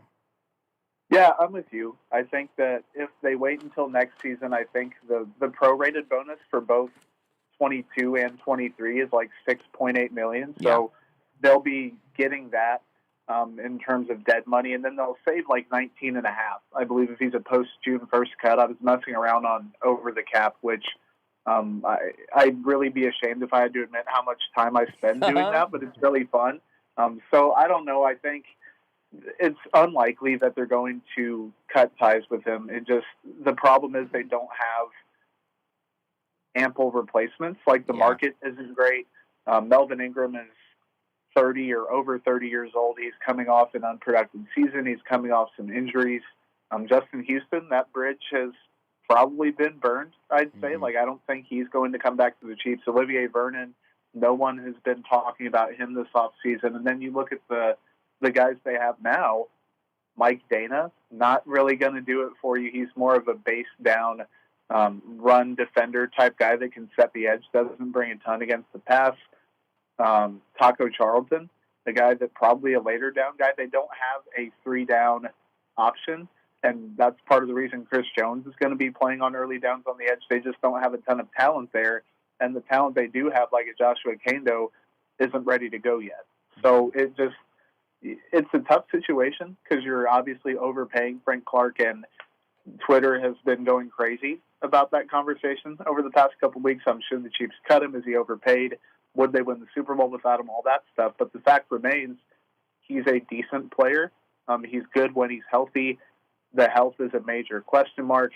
It's the Chiefs don't have better options. Like, those are all truths, and I think that none of those are mutually exclusive, and you kind of have to look at the bigger picture with a guy like Frank Clark, and right now the bigger picture just doesn't look great no matter how you slice it. The one thing that would be I think a meager, like not even a counterpoint really, but something else that Connor mentioned, is that $18.5 million, if they don't want to, go bring in Melvin Ingram, or if they do and he's, coming in at a significantly lower price tag, that's money that could roll over next year's salary cap. Like, you could see, especially if you want to try to pay Orlando Brown Jr., you want to extend Tyrann Mathieu, you want to maybe bring in a splash free agent next year, being able to add $18.5 million to next year's salary cap would be awesome. Like, that is a move that really I think the Chiefs have made they've made moves with that concept in mind. They rolled money over last year when you felt like they were going to obviously have to deal with some COVID things in terms of how the cap was adjusted and all of that. But to your point, I think the killer argument there is who steps in. Like, right now, I think, if I could replace Frank Clark with somebody else at a more reasonable number that performs at a level still pretty close to Clark, I would obviously want to do that. But I just don't really think that person exists right now, to your point about Melvin Ingram or Justin Houston or Taco Charlton or whoever. I don't see them being willing to sacrifice even a merely good edge rusher on a team with literally zero proven edge rushers on it without him, even as highly as you may think of what Chris Jones could do out there, what Taco Charlton can do, et cetera. 100%. And a guy that we haven't even brought up yet that isn't a direct factor in the defensive end picture, but plays a big role along that defensive line, Derek Nutty. He's going to need a contract extension. Connor and I have been talking. It's hard to figure out what nose tackles make because you have to really know the team and the player because those guys are all lumped into the same thing. 3-4, 4-3. They don't have nose tackle, defensive tackle designations, at least as far as we've looked. So Noddy, maybe like 3 years, $24 million, something like that. Like, he's going to command probably over $5 million and maybe a little bit under 10, unless he tries to price himself out of the Chiefs' range. So you do that post June 1st designation next season for Clark. The money, the timing of it isn't great. You can get it now and have it roll over, like you said. So there are reasons to justify cutting Frank Clark, especially given the situation he's in. But then you have immeasurable things like leadership that some people are clinging on to. And my philosophy, personally, my opinion is Tyrann Mathieu's enough leadership. He's enough heart and soul. They have Spagnuolo. They have Chris Jones. They would be fine without Frank Clark right now. In the first year, that group was gelling. Maybe that's not the case. The Super Bowl winning team, he played a huge part in that. But he's a guy that is a flawed player. The contract isn't great. But like we've both been saying, there just isn't anyone to replace him. Like, do you want Tim Ward to be playing a bunch of snaps? Like, there just aren't Damone Harris or something like that. You could go down the list of guys all the way down to the practice squad, and no one really has that Frank Clark level of ability. I agree with all of that 100%. Here, this is a sort of a silly thought experiment, but you know well enough at this point that I like a good silly thought experiment now and again. If there was a guy that you could guarantee, any player on this roster who would perform at an all-pro level in 2021, who would you pick for that? I'm going there because I think Frank Clark would be at least a good answer, if not the correct one. In terms of guarantee, in terms of like betting they would do it, or in terms of like a guy that usually doesn't, I could have 100% that they'd actually do it. You know what I mean? Yeah. The season would play out as it would for everybody, but one player, you essentially hit a button to force them to perform at an all-pro level. I think it's got to be Frank Clark. Like, even Mecole Hardman, that's a guy that Hardman is a fun one. That's a fun one. Hardman would be insane, like, with that offense, because obviously you have guys like Mahomes, Hill, Kelsey, Matthew. They're going to do it anyway. Chris Jones, which that's what I thought you said at first. I was like, well, this is a layup. I can just pick any random guy. But Frank Clark's up there, man, because if he has like a I don't even know what all-pro would have to be for him, 12 to 15 sacks, something like that. Yeah. It would be healthy the entire offseason. Like, we've gotten to the point in the offseason where people were looking at the two different arrests and comparing the weight. Yes, I saw that. That's when I knew I had too much Twitter for that day. Yeah. Yeah, he's holding on to his weight. He's getting back in game shape. He's staying healthy. Like, the whole revealing, non-revealing, being transparent, hiding in regards to his health situation has been kind of odd. Yeah. And obviously the Chiefs know more than we do. Frank Clark knows more than we do. And they're handling that internally. But the entire situation, like, a guy that isn't a top 3 or 4 player on the team creating this much of like a controversy and buzz around him is really different compared to some other off seasons. But it's also a testament to we're at July 16th or whatever day it is, and there's stuff like this to talk about. This is I think Frank Clark probably is the right answer there, because it feels like there is a very wide variety of potential outcomes, right? It's the reason that you don't pick Patrick Mahomes or Tyrann Mathieu, because you know that their floors are pretty high, and Clark could be anywhere. I love the McCole Hardman idea, and even if you don't bite on this guy being another choice here, I'm curious how you're feeling right now about the position group. I wouldn't hate Willie Gay winning that automatic All-Pro spot either. I think having an edge rusher that's dominant makes a bigger impact than a secondary linebacker who's dominant. With Hitchens theoretically being, the center of that crew, obviously. But I am continuing to try to pump the brakes a little bit on Willie Gay, because I feel like being overly optimistic about what a player is going to look like over one off season or another is probably setting you up for a little bit of disappointment. But how do you feel about the linebackers right now, and where are you putting your expectations on Willie Gay at this point? I mean, he's one heck of an athlete. Like, that's the start that a lot of guys don't have. And the COVID off season, he needed it more than pretty much anybody, man. And that was the brutal thing for him, was that he didn't have that, and he was just kind of catching up on the fly, already being behind. So he had his work cut out for him. Year one didn't really have the impact that people had hoped. He had some splash plays and things like that. He still made some things happen, but this offseason, being the guy that has more experience, has more of a grasp on the system, has the tutelage of Spags for another offseason, still has the athletic tools. The injury was it a meniscus? It wasn't an ACL or anything. It was just like kind of a minor / intermediate foot, injury. ankle, meniscus, something like that. You're right, but it was not one of these sort of traumatic knee tendon injuries that we all worry about. Yeah, absolutely. So it's not the end of the world for him.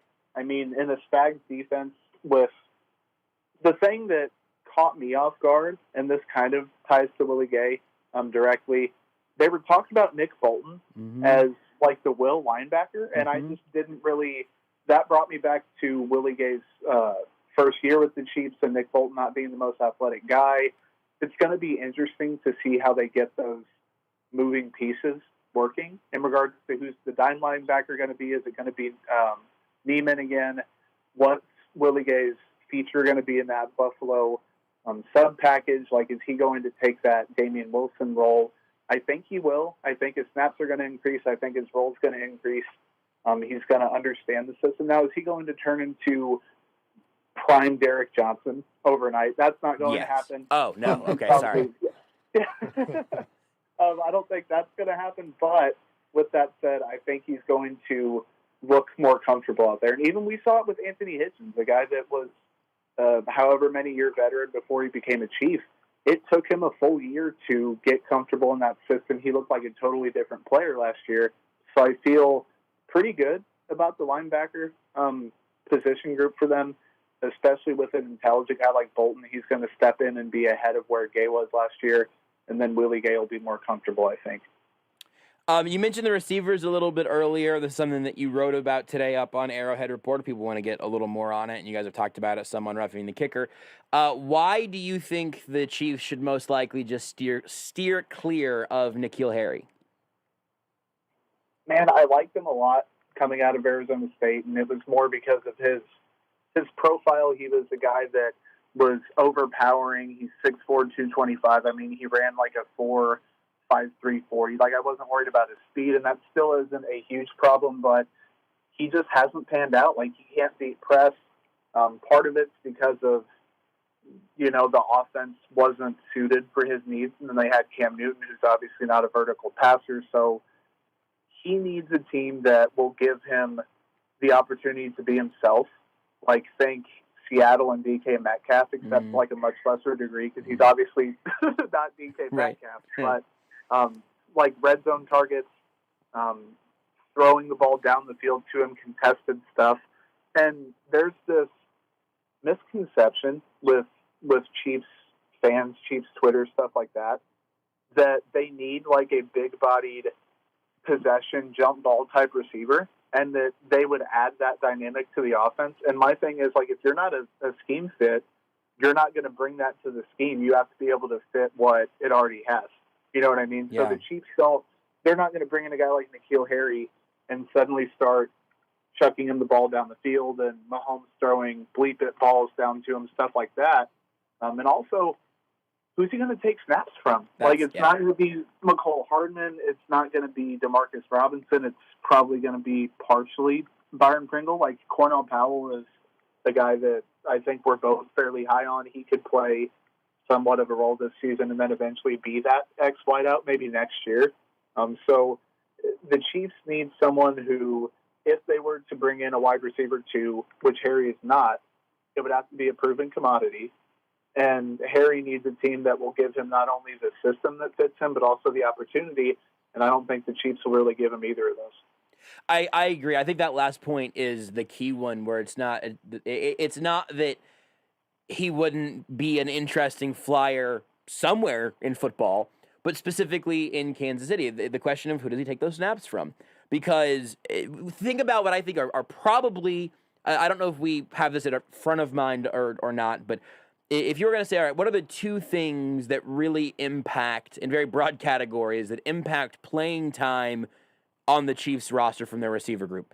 I would say it is talent and it is knowledge of Andy Reid's offense. And very broad talent could be obviously a whole bunch of subcategories there. But right now, is N'Keal Harry definitely more talented than Cornell Powell? I don't know, but both of those guys would be coming into this offense with the same zero amount of time in an Andy Reid offense, and Cornell Powell is cheaper, and they have him for more years. And, Byron Pringle, you could do something similar. What the Chiefs are probably looking for is somebody who could step in and be an impact guy right away. They were looking at giving Juju Smith-Schuster a one-year deal. I don't think that N'Keal Harry forces his way up that depth chart in any meaningful way. The funniest part of the whole thing is, the Jeremy Fowler report, he said that a speed and precision offense probably isn't the best thing for N'Keal Harry. And you look around at the Chiefs wide receiver room and the scheme, and you're like, well, McCole Hardman's really fast. Mm-hmm. Tyreek Hill has developed from a gadget guy all the way to a precision wide receiver, one of the best route runners in the league. Demarcus Robinson, if he wasn't on the Chiefs, people would talk about his athletic ability a lot more. Like the Chiefs, Cornell Powell is a good athlete. He is a technically sound wide receiver. That's why I'm so high on him in terms of being the X long term. Like, speed and precision are both pretty important in the Andy Reid offense. And like you said, the understanding of it is also super important. So the N'Keal Harry thing, you'd basically be getting him for 1 year to stash him way down the depth chart, and then next year pay him $3-point-something million in a contract year to be like the third or fourth guy yet again. So it doesn't make a ton of sense for him. I still like him as a player on some offenses, but the Chiefs, I think everyone can agree, just probably won't be that team. This is a sliding scale, so it's not an absolute, but I think almost every offense in the NFL at this point at least has a healthy dose of speed and precision. Like, that's a pretty important, again, maybe I'm trying to think off the top of my head. I mean, you mentioned Seattle and the DK Metcalf, poor man DK Metcalf comparison. DK Metcalf is very fast and Russell Wilson is very precise. That is going to be in any non-terrible team anywhere around football. You're going to want to say that our offense is really big on speed and precision, because if you're slow and sloppy, you're going 0-17. Yeah, that's one heck of a selling point, or I guess anti-selling point. Yeah. Please don't take my client. I don't know. And the whole public trade request from a guy that hasn't really done too much yet, and his agent did it, and then working together, and he's not going to go to camp, but he is going to go to camp and work out. Like, the whole thing sucks, and Cam Newton isn't that guy, clearly. Like, he's not going to be the one that unlocks N'Keal Harry's potential. Yeah. He's not going to get the fifth-year option picked up by any team unless he's fantastic, because that is I think it's like the average of the top 25 paid receivers or whatever. So he's not going to get that. So basically he has 2 years to prove that he can do it. Yep. So hopefully his next team is the right one. And for his sake and for the Chiefs' sake, it doesn't make a ton of sense for that to be in Kansas City. If you want to hear more from Jordan and some of the crew at Arrowhead Report, go subscribe to the Roughing the Kicker Chiefs podcast, wherever you get your podcasts.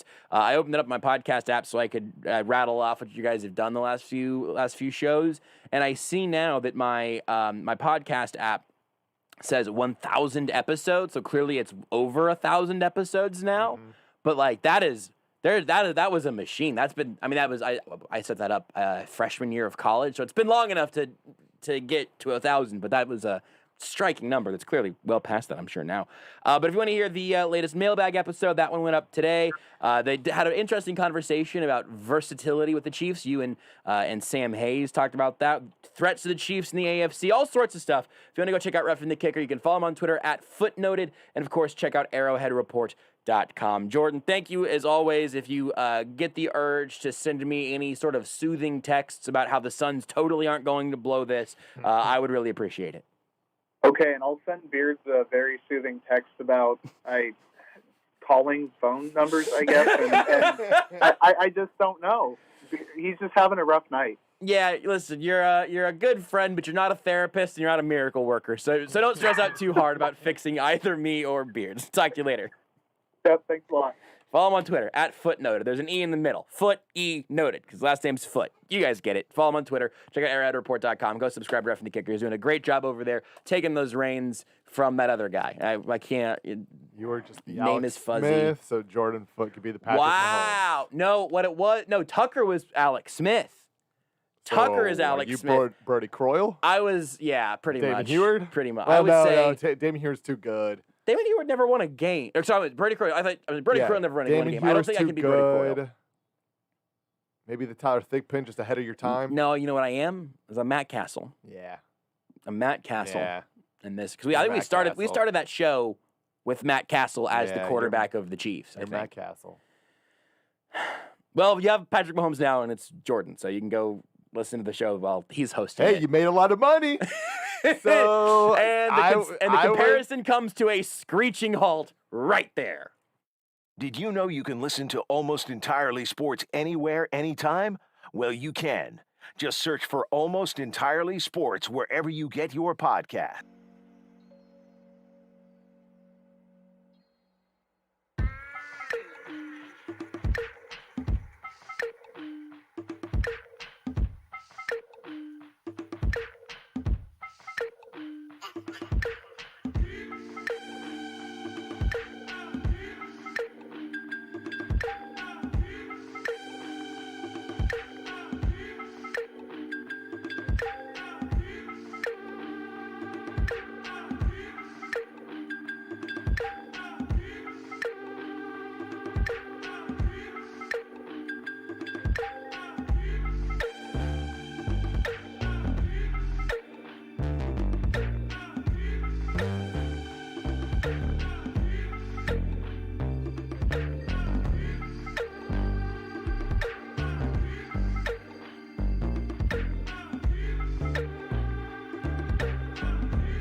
You're listening to Almost Entirely Sports. And so I went before the show, got my tea, and there was, those single slices of pepperoni pizza. I looked at it and thought, that piece doesn't look great. That piece doesn't look great. Oh, this piece has some, melty, cheesy goodness. Ooh. I think I'm going to get this piece of pizza. With Joshua Brisco. And I did, because that is who I am. If there's a piece of pizza in front of me and I can get it for $2 and I'm slightly hungry, but also feel slightly not great, you know what I'm going to do? I'm going to get the pizza. On Sports Radio 810 WHB.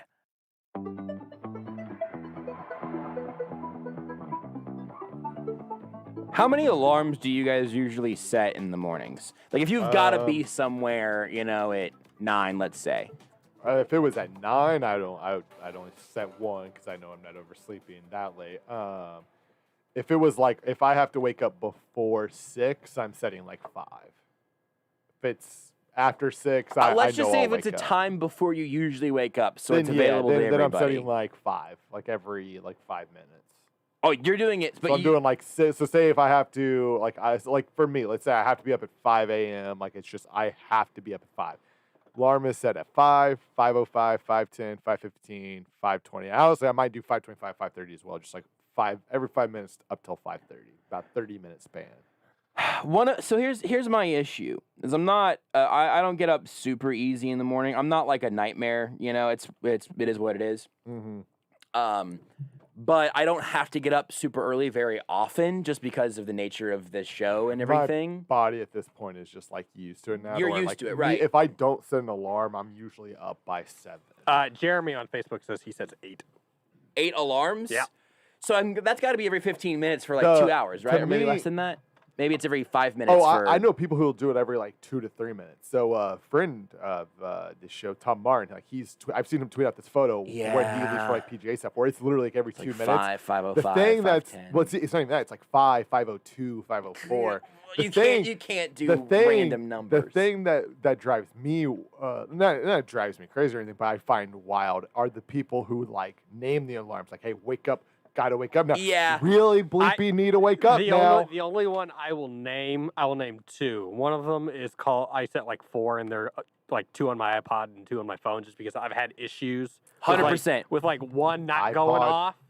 He has an iPod. You I'll set the first one on my phone or on my iPod. It'll be named, work/wake up or whatever.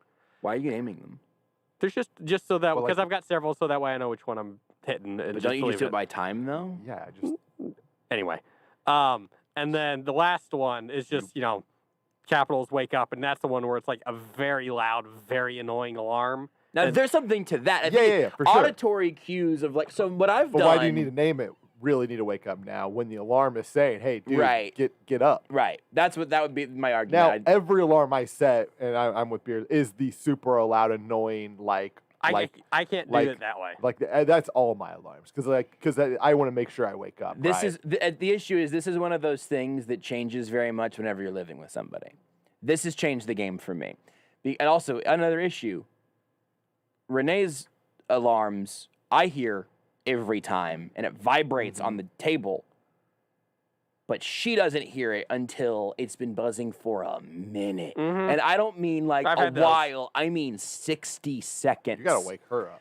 And then 10 seconds into you got to be budging her. It is throw the it's throw the elbow a little bit of listen, man, your alarm's going off. Right, I feel bad, but it's bad. No, it's your alarm. Don't feel bad. It is your alarm. I'm waking you up. I'm doing you a favor. The alarm is going off. She wants to be woken up at that time. Right. No, you're right. It's just that. You don't need to feel bad at all. The other side of that is that I don't want to. If I'm setting an alarm 3 hours before hers is going to go off, I don't feel bad. I'm trying to snooze. I'm trying to keep it quiet and all of that, which is why the Apple Watch, I've talked about this in the show many times, has been a real achievement, although I've had some issues with it lately, which goes to Beards' paranoid point of I will set, I think I have 3 alarms set on my watch, so I have silent ones basically that'll buzz me, and then the audio ones from my iPhone set, and if it's one of those days where if it's a radio in the morning day, I have also bought a bedside alarm that is just it's just a clock with an alarm on it. Mm-hmm. Because at the very least, God willing, that one should work.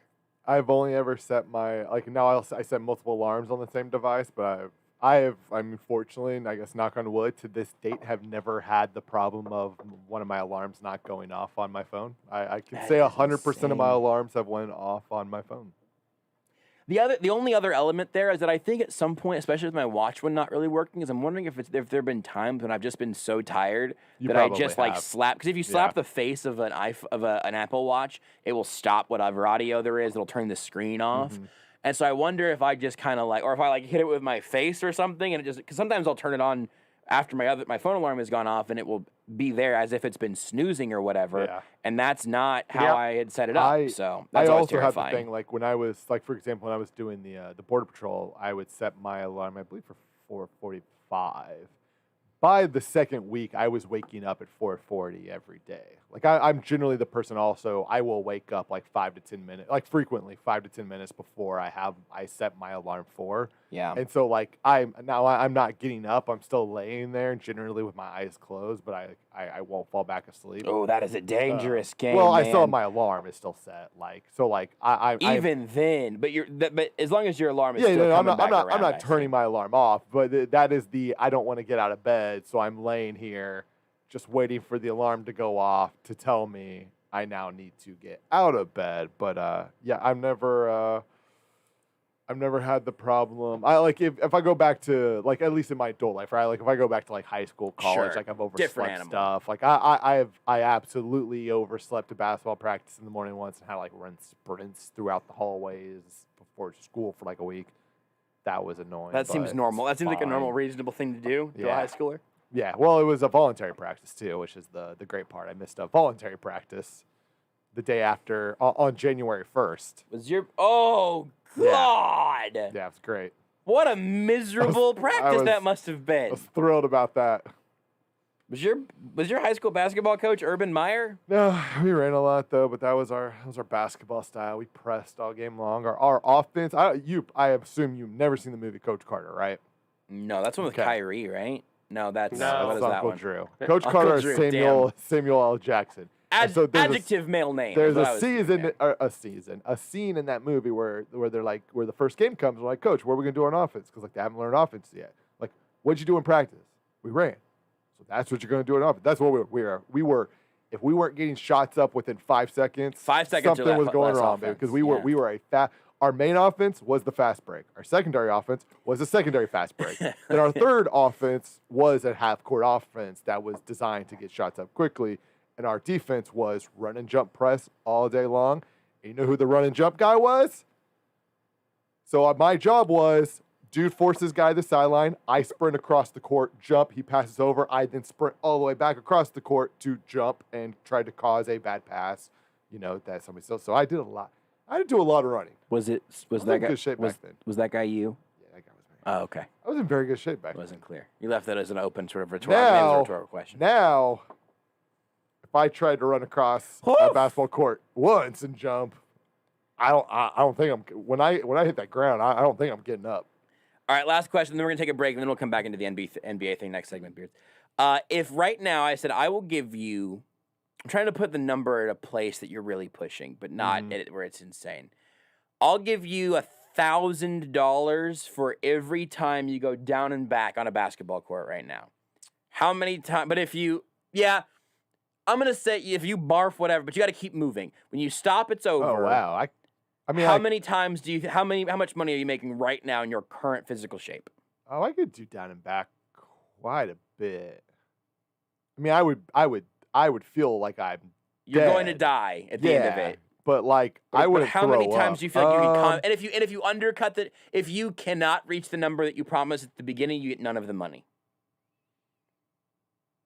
So you're like, you know what? I can do it 10 times, but if you only do it 8 times, you get $0. I'd set it at 5. I think I could get to 20 pretty. Down and back? I think I could. Counting at 1, down, back, 1. Down, back is 1. I think I could 20? get to 20. I do not think I could do 20. Yeah. I was feeling pretty good about like 10. I'd be very tired. I could definitely do 10. I think I could get to 20. I feel pretty confident about 20. I'm glad we never follow up on any of this stuff because this one would be really easy for us to just say how many times do you can go down and back on a basketball court right now, and Well, it would listen, end. somebody just puts up the money, then we're good to do it. That's true. Yeah, true. That's true. If the money's there, I will. Let's go. We could do. At this point in my life, I've learned never do anything unless you're getting paid. I think that's a Even good. then, Make make sure you're getting paid enough. I think that's a good life motto. Yeah. But did you say 5? Yeah. I want to make sure I'm getting that money. I mean, He that's fair. always though, like when we do these things, he's very Yes. much the Also, play it it's been a safe. long time since having to run long distances. I'm making sure I'm getting them. And also, to be fair, last time he ran a long distance, got hit by a car. There's a deep cut. You've got to. You know what? No, we'll take a break. PTSD. We'll take a break, and that'll get explained in the next liner. I'm confident. Take the show with you wherever you go. Listen live on the Sports Radio 810 mobile app and 810WHB.com.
This is Almost Entirely Sports with Joshua Brisco. So Ian has commented on the Almost Entirely Sports Facebook page. Didn't take beers for a 2-sport athlete. Well, Ian, I was a 3-sport athlete. I did cross country for a year. Yes!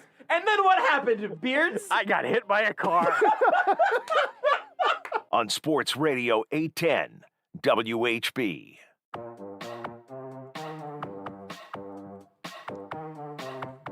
All right, we're going to do the basketball thing that I mentioned last segment. Something I sent to Beards and Rudy like a week ago, maybe longer now. And I think it was on the weekend. You'll be able to see it. That sounds right. You'll be able to see it up on any of the places we're streaming right now if that interests you. If you want to play along, it is a classic. Beards, go and put it up because otherwise I can't see it. Yeah, I got it. Okay. It is a classic build your $15 team of the century graphic. And There are different ways you can play this. You've got your you have your 5, 4, 3, 2, $1 tiers. You've got 5 players in each one, so you can build your team as you see fit with your $15 budget. Sort of a fantasy draft thing, always fun. But the way that Beards wants to do it is that we do it as a snake draft with the price tags in mind. I've got a random order generator ready to go. It's the most ready for anything Beards has ever been. He loves this. He lives for this. You can't take this from him, Rudy. But yeah, when you give him 5 hours to put a paper face on a snowman. Rudy's going last. But he was ready for this. Let's go ahead and do it. We'll explain some of our picks as we go, whatever, if you want. Beards, go ahead and hit the random generator. Josh 1, Rudy 2, Beards 3. So me 1, Rudy 2nd, you 3rd? Yep. And we'll snake it. We got to get a starting 5. Do we have to go in each column? Because these are labeled point guard, shooting guard, small forward, power forward, center. That is how they are separated, 1 through 5. Then we can. That's fine. I can go either way. But do we have to? Oh, I mean, I don't care. Yes. Damn it! Just because I know that's how you knew that's a good call. Good choice. My number 1 overall pick is Allen Iverson for $1. Ooh. It's just a great value. Yeah. It's just a great value. I'm going with a unique. I think there's going to be some money left at the end. That is my number 1 overall pick. We don't have that much time here. I'm not going to think about it too hard. Rudy, what is your first pick? My first pick is going to be let's be honest, the best player of the century, LeBron James, $5. I think that I was between LeBron at 5 or Iverson for 1. The Iverson one is great. I'm just essentially because you took Iverson, I'm going with the opposite. I think that's your one too. Beards, your third pick. You get 2 picks here. Yep. Chris Paul for 4, and Devin Booker's not on this list. Wow. Shaq for 5. I know Jokic is disrespectful. And then I'm going to go for $4. I'm going to go Durant. I like Durant for 4. I like that a lot. Shaq for 5 is. I mean, I get it. I get it. It's a lot of money for a big man. Very good. Beard is always going to spend money on the big man, though. Absolutely. I'm also. Listen, you killed my idea of making Kevin Garnett my center. Not allowed. Love the big man. Rudy, who is your second pick? My second pick is I'm going to go with the second best shooter of the century. I'll go with Ray Allen for $2. Dang it! I mean, Beach, you just had 2 picks. You just had 2 picks, man. You can't be that mad. You picked at the end. You had the turnaround. Small forwards are. Well, you know that's. No, you guys some can't. Good options. You guys there. can't pick another small forward though, right? No. So I'm gonna wait. I can wait until the end on small forwards. Yeah, you're playing the smart. You know what? I'm gonna go ahead and take Steph for 5. You guys haven't gone to that column yet at all. Nope. No. And I'm going to be able to save some money at small forward. It's smart. So I've got another pick here. I'm only going to get, oof. Okay. I'm going to go ahead. I'm going to end up with more money left over. That's the backfiring of my AI thing, I think. I might end up with money left over here. There's nothing wrong with that. Save it for free agency. I think I'm going to take Dwight for 4. It's not my favorite. I did not expect to end up there, but I don't think I want Yao Ming for 2. Or whichever Gasol brother that is. Mark. So there you go. Rudy, you're back up. I'm back up. Then I'm at $10 for 2 more. I got 2 picks left, so I feel okay about that. I then will go with. You're at $7 as you stand. For $3. $10. Point guard, Steve Nash. Yeah, that's a good one. Great shooter, great passer. We can skip Sports Center here, Beards, if you need to, also, That's just fine. so you know. All right, what do you want to do with I got 2 point guards rolling right now. Your back-to-back picks here, Beards. You're at $9 right now. He wants another power forward and another center. You're gonna have to go. You're gonna have to go cheaper here. Yeah, that's fine though. I've got a. I think I know who I want for point guard, so I might wait on that one. Yeah, because we both picked them. So with the rules that I have thrown out here, I'm trying to do quick math in my head. Allen Iverson's my point guard and Steph is my shooting really guard. screwed me taking Ray Allen there. Well, you can also you're interchanging it. Like some possessions, Steph, some is I don't want. Yeah, I think the rule is just one guy from each column. Yeah. Yep. Give me Garnett for 3. And then, let's see, what is that?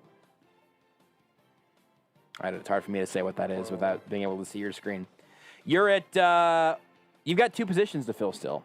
Wait, did I mess up? And now that's too expensive. You still have a point guard and shooting guard to draft. Yeah, but that's the problem. You got to get 2 guards with like a few bucks. Well, yeah, but the problem is there that the $2 and the $1 guards are both gone. Ooh, it sounds like you can't take KG then. Shoot. You're going to take Anthony Davis for 2. Give me Gasol for $1. Whoa! Pau Gasol. Ooh. And then give me... I got to take Harden for 3. Okay, so Beards has 1 spot left. Rudy, go ahead, make your 4th pick. With my 4th pick, I'm going to go with power forward, Dirk Nowitzki. That's not bad. $4 is pricey, but I think you're just barely under budget here. Because I know who I want for my center. You only have $1 left. Yeah. Got it. I have 2 picks here, and I've already taken a center, so I can't screw you over. You're gonna get out under budget. I'm gonna finish. I guess I get to finish my roster first here. I need a small forward and a power forward. That is what I need. Yes, that is what you need. All right, I'm gonna go ahead and take Anthony Davis for 2, which then leaves me more money than I'm going to need, I think, to take Kawhi for 3. That's $15 exactly. Boom. There's my roster. Rudy, your final pick? I will go with, for $1 center, Al Horford. And then Beards, your final pick, you have $2 left. Is he one? He's $1. So you had $1 left over. Yep. Kind of weirdly, Rudy and I did end up exactly at 15. We only left $1 altogether unspent. So here are the rosters. I have Allen Iverson, Steph Curry, Dwight, Anthony Davis, and Kawhi. Mm-hmm. Rudy has LeBron, Ray Allen, Steve Nash, Dirk Nowitzki, Al Horford. Beards has Shaq, KD, Pau Gasol, James Harden, Jason Kidd. I love the front court. On the back court, I like Jason Kidd. I wasn't wanting to pick Harden, but that's fine. I like your team a lot because you have 2 elite scorers, shooters, and then 3 exceptional defenders. Yeah, I feel like my team's gonna kick guys' ass. I can put a. Who are also good scorers, but like. I can try to put a poll up. This is exactly. Y'all aren't stopping Shaq, so just saying. Just saying. I mean, just fouling. I was gonna say other than fouling him. I mean, listen. You only got 5 players. We all have fictional benches here. He just won't hit free throws. I'll just foul Shaq 5 times and foul him 6 times and play without Anthony Davis. It's fine. That's how good my team is. I also feel like Dwight plus Anthony Davis plus Kawhi could do a little bit of work there. You're going to be able to ever stop LeBron James. This is a pretty good point. Matt Verderame is next. You are listening to Almost Entirely Sports with Joshua Brisco on Sports Radio 810 WHB.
This is Almost Entirely Sports with Joshua Brisco. I'm scrolling through. It's like 6 o'clock Friday night, and I get Daniel Craig, ladies and gentlemen, the weekend.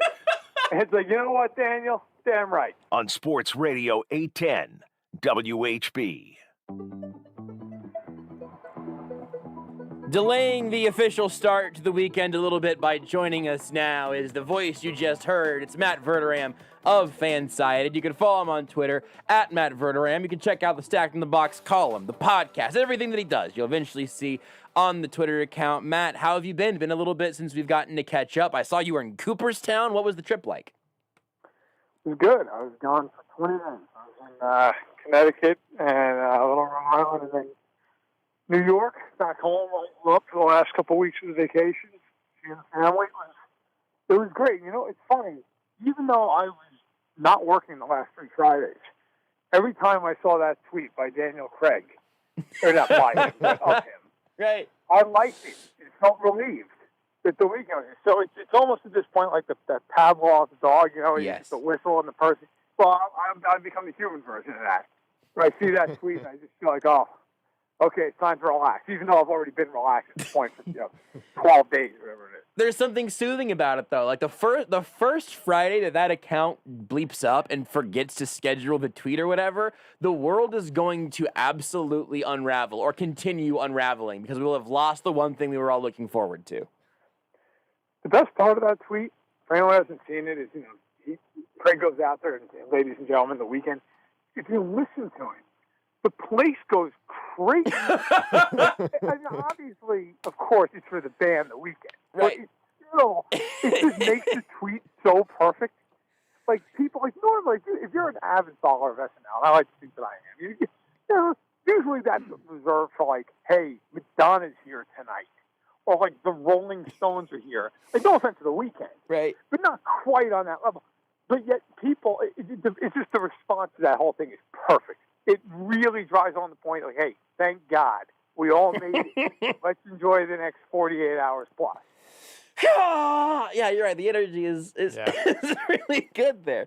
What was the best thing that you ate over the course of this trip? Because you were tweeting about a good deli trip and everything. What stands out? Yeah, that is true. Di Filippi's in Monticello, New York. Shout out. Sounds delicious. It is beautiful. I definitely come from a very Italian background, and so when I go in there, that is an Italian bakery through and through. And if everyone listening to this is probably from the Midwest, so they're going to say, what? There's a cookie out on the East Coast, mostly in New York, New Jersey, a black and white cookie, half vanilla, half chocolate. It's almost like a cake-like bottom to it, a half moon type shape. And it's incredible. I never knew it was a regional thing until I moved out to Chicago and went and looked for one, and people looked at me like I was insane, and I almost moved back on the spot. So when I go home, I get like a dozen of them, and I just load up. But that was fantastic.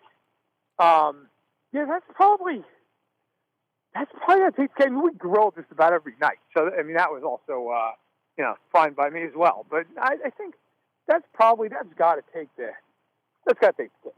Yes, I would say most people around here know the black and white cookie just because of Seinfeld. Like Seinfeld made the black and white cookie. Oh, interesting. I would say obviously like you obviously can really only get it in the Northeast, but Seinfeld made that cookie known across the country. I would say. Yeah, that cookie. The fact that it's not nationwide should be some kind of a felony. It's so good, and yet and then you get people. Oh, it's like a half moon. Yeah, sure, kind of looks like that, but no, not really. No, that is the one thing. Look, I've grown to love the Midwest. I've made a home out here. I don't plan on going anywhere, but I will say, if I have one big complaint about the Midwest, the delis, it's a disaster out here. Like you don't, in New York or Jersey, you go to a deli, and it's a 6 a.m. People are sitting there. They're reading the Times. They're reading USA Today. They're reading whatever the local paper is. They're sitting there. They're getting their cuts of meat, or they're sitting there having a bagel with some lox on it. You can get some cookie. You can get some potato salad, and pasta salad, macaroni salad. You come out here. You go to a deli, and it's like, hey, you want some boar's head cold cut? Right. Like what? No. No, I don't. Monstrosity. What is that? That's such a good call because if I'm thinking like. We do have the barbecue, though. It's like, that's our thing. But there's enough room for all of us here. In the Midwest, you don't got delis, even though apparently, like, I saw somebody tweet about this actually just recently. Apparently, I think it's in Hutchinson, Kansas. Apparently, there's like, it's the most like famous deli in the Midwest, I guess. So maybe you got to make a trip down to Hutchinson, Kansas to find your deli, but that might be a little bit of a commute. Yeah, I'll do that tomorrow. Yeah, I think your trips to the Northeast are probably more fruitful. Because I mean, like here's the thing that I'm wondering if this is all tied together because I'm thinking about a deli that does everything. You're there in the morning, you get it. You know what I love, man? I love like a bagel, egg, sausage sandwich. I would love to just be able to walk to a place that has that. Walk into a deli, just get a real sandwich, get your black and white cookie, get your potato salad, whatever. Yeah. But the thing that I'm thinking of is like for anything like that to really thrive, I think it probably needs to be something you can walk into and then continue walking to wherever you were going, and that is just so far from a reality, like anywhere around here at least. Yeah, everything's too spread out. No, well, and look, it's funny you mention that because I said to my wife years ago, I said, I just want to go to a place where I can get like a ham, egg, and cheese on a bagel, nice and toasted. And she says, you can go to Dunkin' Donuts. We almost got divorced on the spot. I'm like, I'm sorry, what now? She says, well, they have that. I'm like, that is garbage on a plate. It's not the same. So, no, and the other thing, look, there's a lot of things that are great about the Midwest, but the other thing is an Easterner that drives me nuts. You cannot, at least out here, maybe it's different in Kansas City, but out here in Chicago and up in Rockford, you cannot get pizza by the slice. It drives me insane. Yeah. Why can I not get first of all, if you're in New York, everything's pizza by the slice. Everything. You have to notify people ahead of time you're getting a pie. Right. But then, in New York, you go to a real pizzeria, and you got 15, 20 different kinds of food. Hey, what do you want taco pizza? You want, I mean, pineapple is a disgrace on pizza. You want pineapple pizza, mushroom, pepperoni, sausage, white pizza, whatever you want. Out here, it's like, hey, can I get a slice? They're like, yeah, with 7 other slices. Right. Why? I'm going with the same theory of something like you walk in, you grab it, and then you can walk out again. I don't walk anywhere. I know of one place in Kansas City where, and I'm sure there's another, but I know of one place in Kansas City where you can get pizza by the slice. And this may come as a surprise, but it's a place it's a local place. And they're only in Kansas City, but it's called the Bronx. Yeah. It is New York style. So it's not surprising that somebody from New York who moved to Kansas City who opened up a pizza shop is the place where you can get individual, pizzas by the slice. Yeah. But that's the only place I know of. When I retire, that in Quick Trip.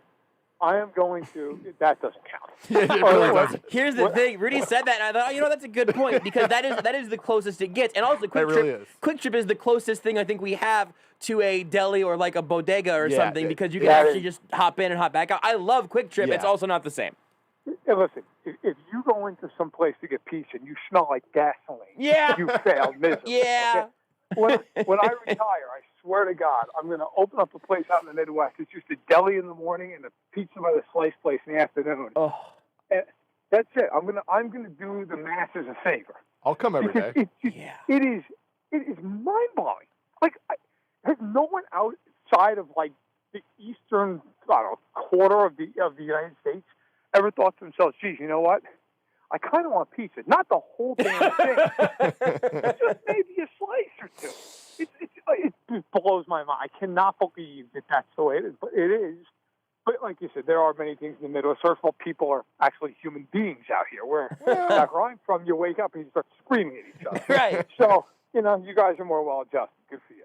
Yeah, but we're less food adjusted. I was just saying, to be fair, I think we're more passive aggressive. Like we're mad at you. We're mad at everybody around us. We just bury it deep down inside. That's whenever Seth talks about Minnesota nice. Like that's what that Minnesota nice is still mean at its core. It's just passive aggressive instead of aggressive.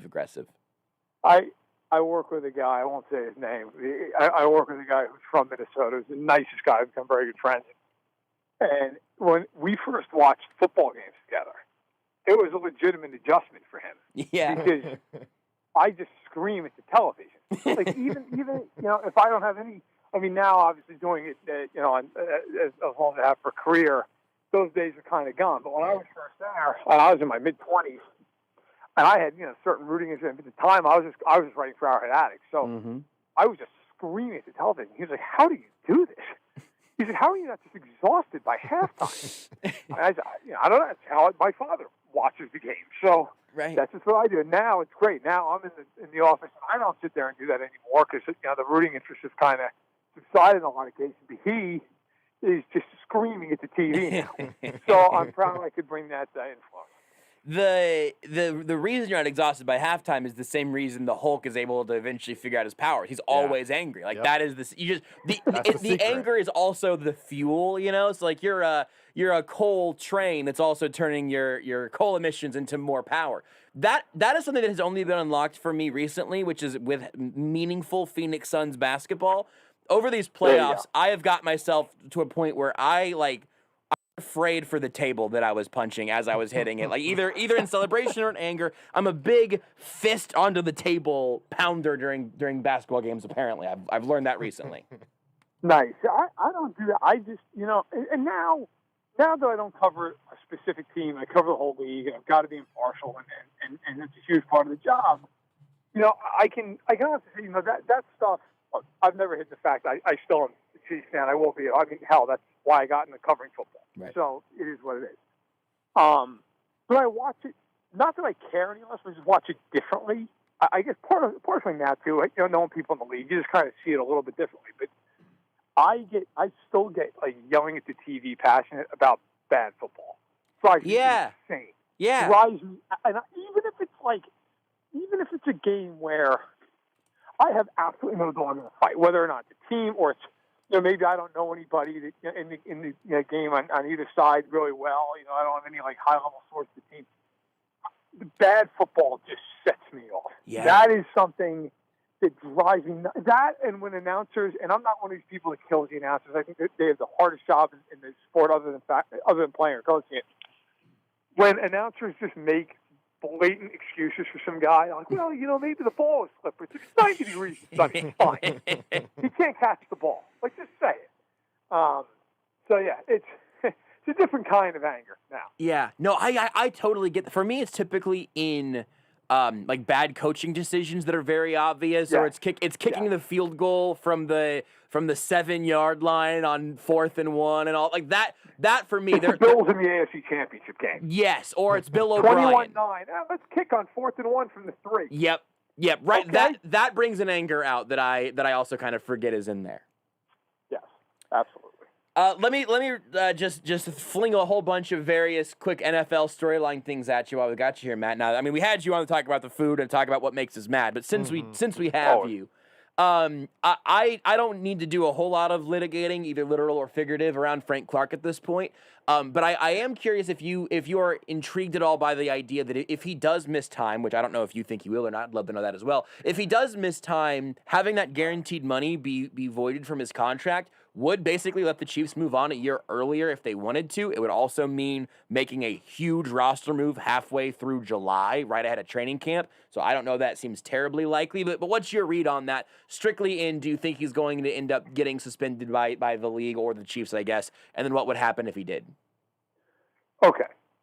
Brisco, that was a lot of questions in one. A lot of questions. So let's just rip down this. All right. So first of all, I do not think they will cut him this season. Yeah. I don't. And now, of course, look, if something happens where he's in a legal bind where he's not going to play all year, then that's one thing. Sure. But at this point, I don't think you have any reason to believe that. Yeah. So they have baked in his salary for this season.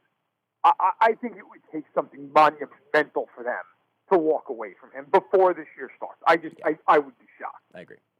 Now, before the felony charge came down in last week, my understanding from talking to people around the league was that the Chiefs were pretty much set on just, okay, let's see how it plays out. Not going to run out and make any hasty decisions. Now, has that changed now that he's been officially charged with a felony? I don't know. My feeling is this, and this is just my opinion. If I were the Chiefs, I would be calling up Melvin Ingram and saying, let's make a deal. Now, in fairness, I felt that way a month ago. I still think they could have used another edge rusher. Even I know when they got Jerron Reed, that kind of opened the door for them, even talking to people around the team. That opened the door. Hey, look, you get Reed in there. They love Noddy.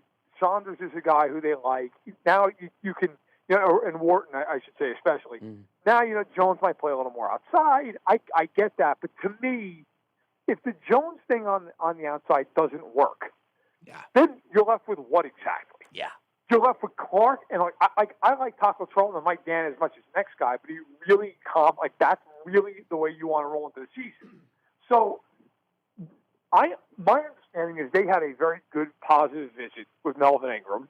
That he's still on the market. Now, for people feel why he's still out there, in all likelihood, guys who are productive who are still on the market because they want to get paid more than other teams are willing to pay them. So at some point, that price is going to come down if it hasn't already. If I'm the Chiefs, I would look at Melvin Ingram and be really enticed. But to this juncture, I wonder if it's just kind of more of a wait and see.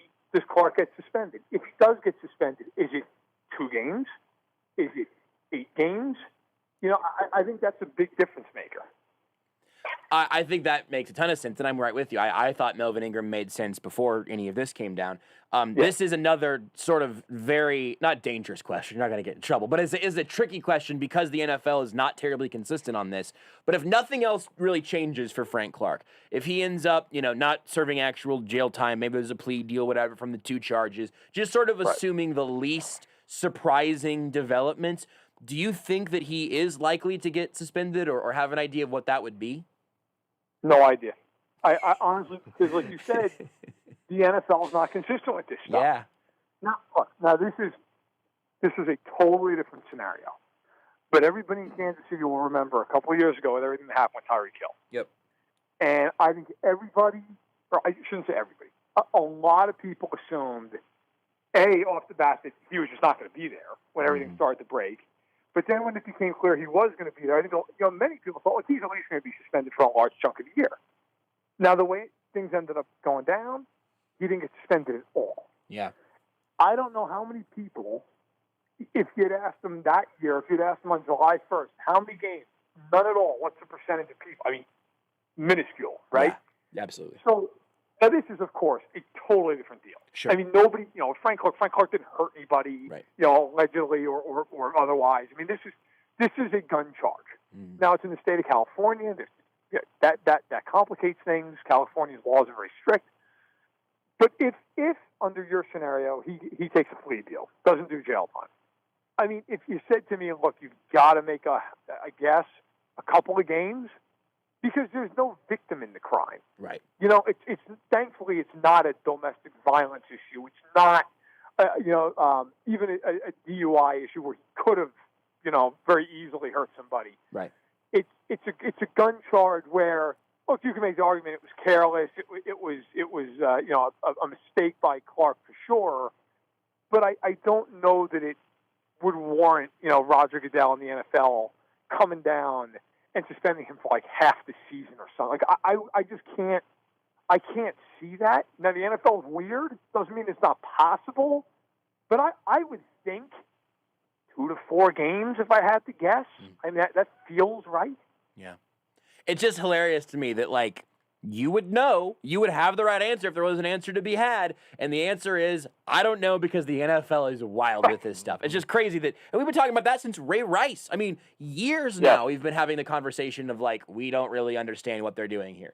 All right, another thing, there was the report, we haven't even mentioned this on the show, I don't think, where Ian Rappaport built on a report that came out before that saying that Tom Brady had a fully torn MCL that required surgery after the Super Bowl win. I'm going to just ask this question in a very open way. Have you ever heard of anybody playing basically the entire season on a torn MCL before? No, I haven't. I'm going to tread lightly. Yes. Because I don't get into people's medical stuff. Sure. Maybe he had a torn MCL and he just played on it all year. That's possible. I'm sure it's physically possible. I will spin it this way. If that's the case, and he played all year on it, and I should say Mike Florio of Pro Football Talk brought this up, and I thought it was a very interesting point. If that's the case, well, he wasn't on the injury report at all last year. Oh, yeah, good point. That is a significant violation of team rules. Now, the Buccaneers could turn around and say, well, hey, he was a full participant. Okay, fine. Well, guys are listed as full participants all week, all the time. They're on the injury report if they have an injury. Yeah. All the time. Yeah. All the time.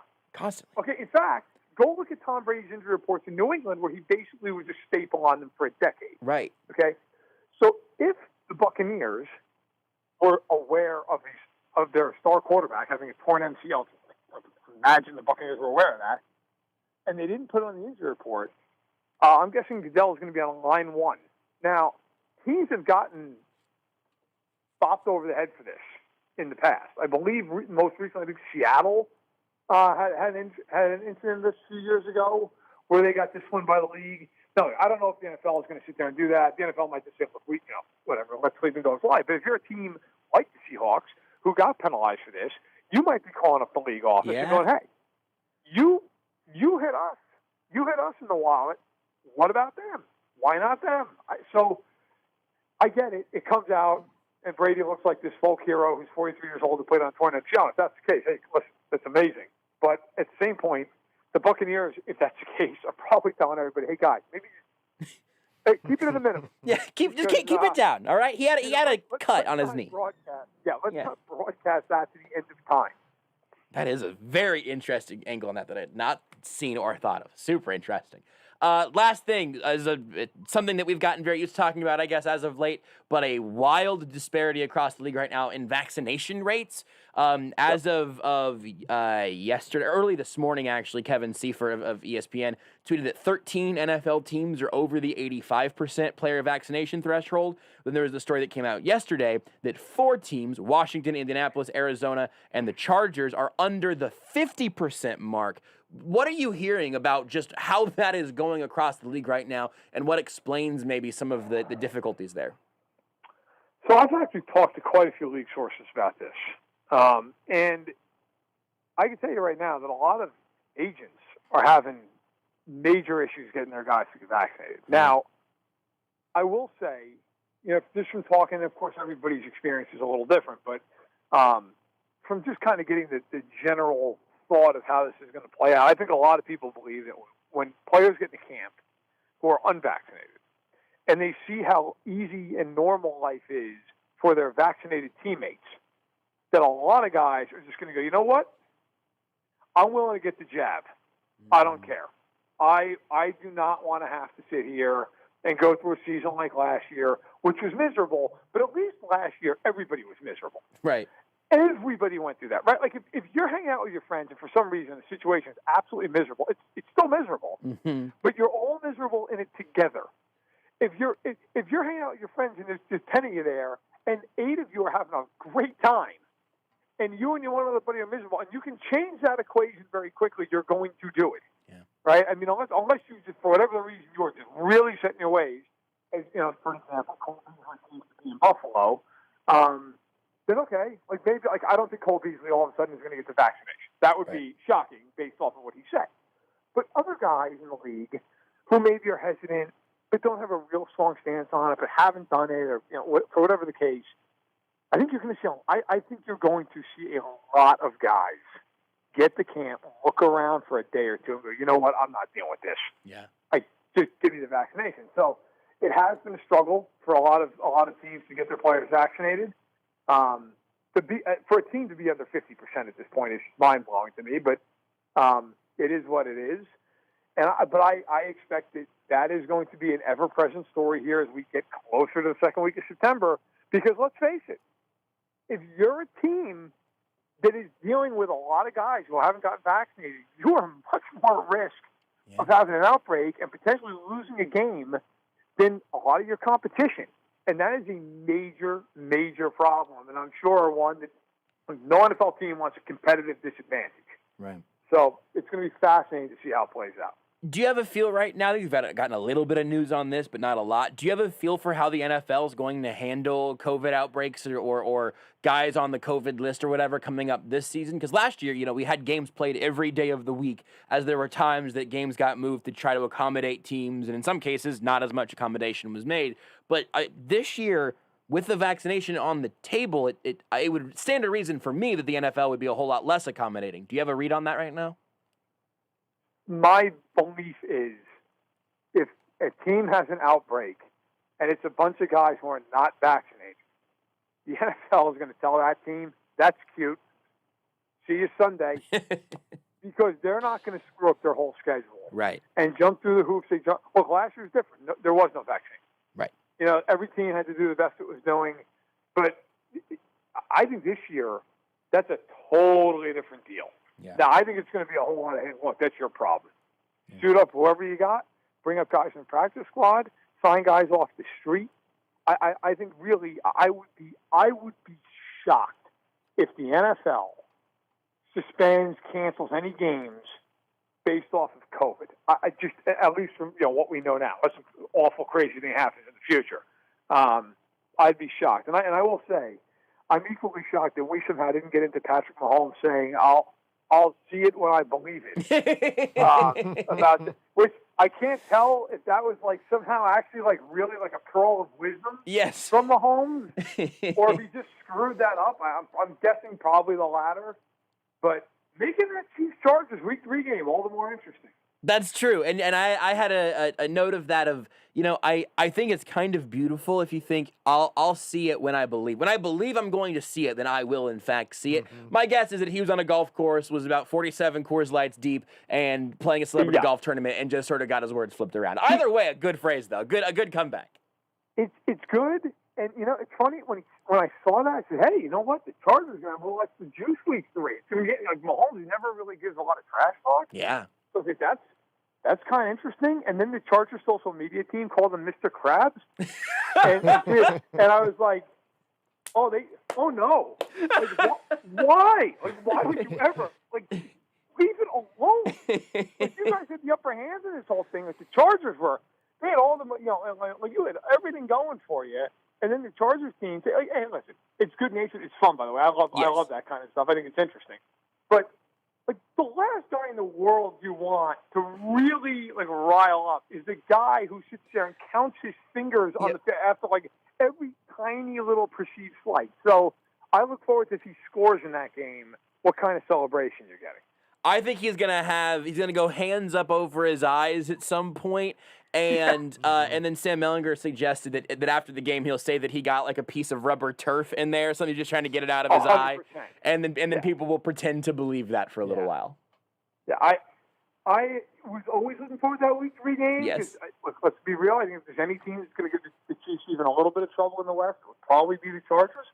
And so I was like, hey, all right, Week 3, September game, a little juice early, and then that happened, and it was like, oh, man, so now Justin Herbert's going to be amped up for that game. Mahomes kind of, like, indirectly called him out. And then the Chargers are, like the entire, like, the team on social media is calling Mahomes out. Like, it wouldn't have mattered, too. If that happened with Drew Lock, I don't think anyone would care. It's a big deal. Right. All right, settle down. Right. But, like, Herbert's actually really good. Yeah. So that's what makes it so much fun. If it was some team, if it was the Texans, you'd be like, all right, okay. But like it's actually fun. So yeah. I think it's look that was a good little unexpected twist here in the middle of July. Yeah, that and then everybody sort of maybe forgot how to pronounce Travis Kelce's name. That one was less fun. No. We can't. I thought that might be it. Thank you, Matt Verderame, for joining us as always. I hope you have a black and white cookie left somewhere, and we'll talk to you again soon. 3 of them. Take care. All right, ration those slowly. Matt Verderame of FanSided. You can check out Stacking the Box, all of his work on FanSided. Follow him on Twitter at Matt Verderame, not Verderame. But I honestly I don't even want to expand on the Kelce thing because I feel like if we can be the show that gets to completely avoid that topic, then we're better for it. So I'm gonna go ahead and take that out. Here's what we'll do, guys. We're gonna take a break. Whenever we come back, we're gonna open some Top Shot that we completely forgot about. I think Top Shot is dead. I think NFTs might not have been the wave of the future. I think we might be calling that one already. But we still have some packs of it left. So we'll see. It's going to be the saddest of our Top Shot openings next. Want more Almost Entirely Sports? Watch the show live on the Sports Radio 810 Facebook page.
This is Almost Entirely Sports with Joshua Brisco. I got 2 nuggets. I'm happy. Rudy got 2 nuggets, everybody. I got my 2 nuggets on Sports Radio 810 WHB. We'll see if Rudy can get some more nuggets. I am. That's all I care about. I'm looking at my Top Shot page right now. I'm guessing none of mine that I've listed have sold. Hey, Josh, could you angle your laptop so it's a little flatter on the console? Yeah, I wanted to figure this out during the commercial break, but we can do it now. How's that? That's good. I think we'll do Rudy's first probably, and then I'll pop into the marketplace and try to find what Rudy is working with. Are you ready to go, Rudy? Should I go first? No. Yeah, I'm ready to go. Okay, let's do it. How many packs do you have, by the way? That's the first question here.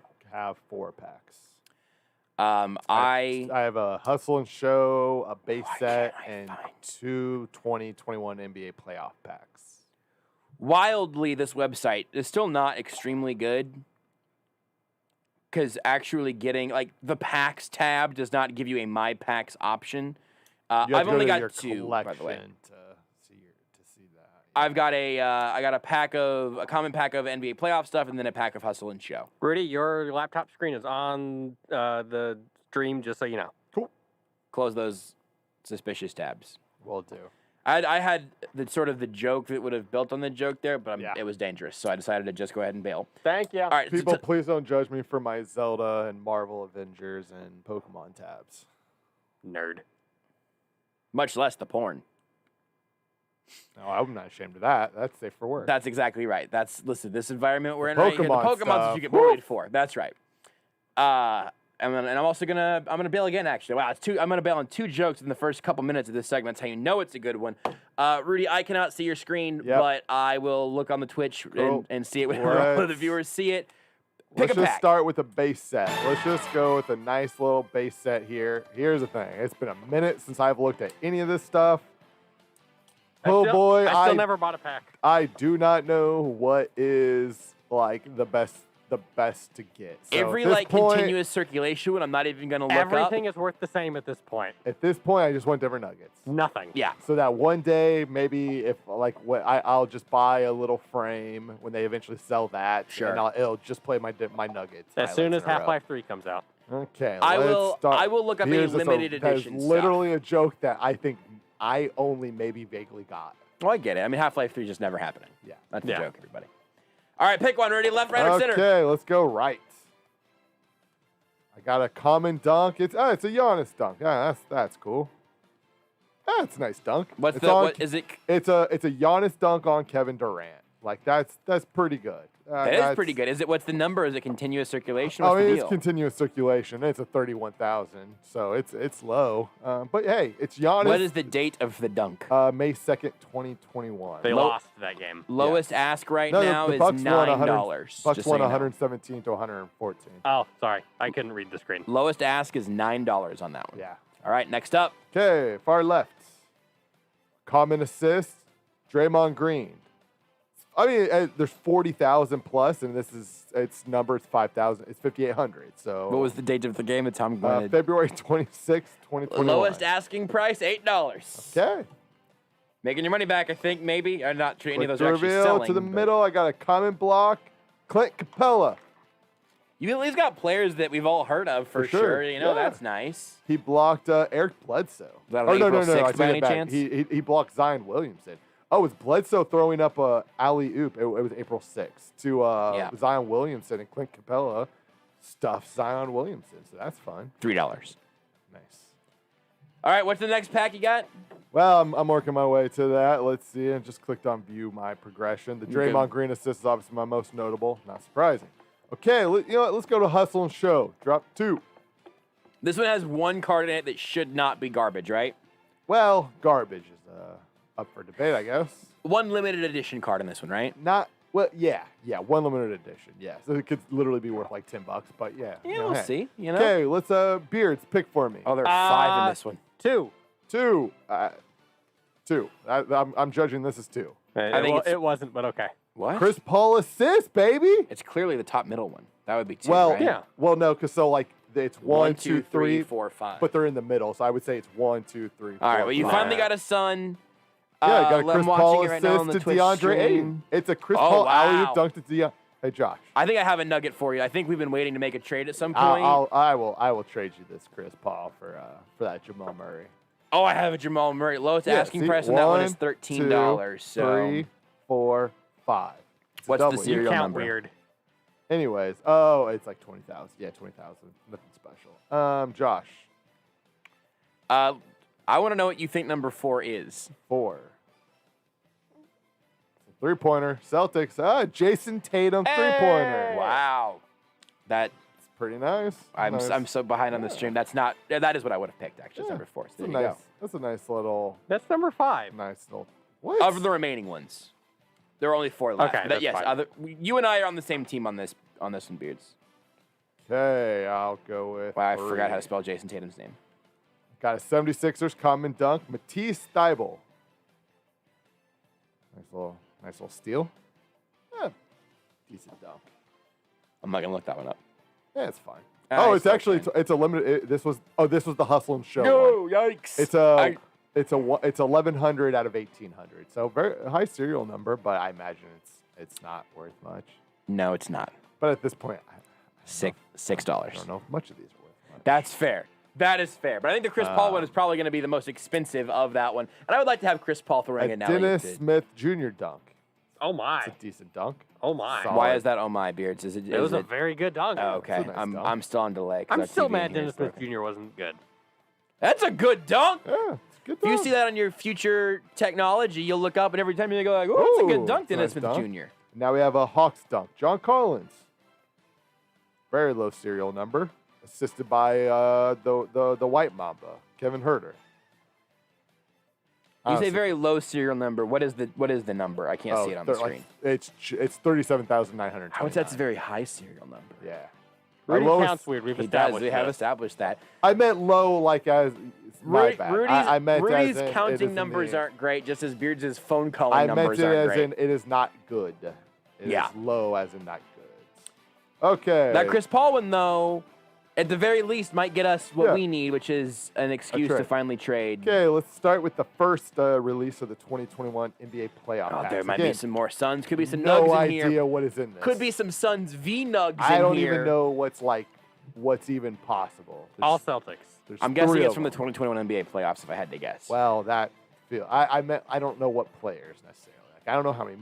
I don't know if the Nuggets even have moments. Karl Anthony they might Towns. not. We got a Raptors or Washington Wizards dunk. Russell Westbrook. Not bad. Not bad. It's not a good serial number. It's 9,900 out of 12,000.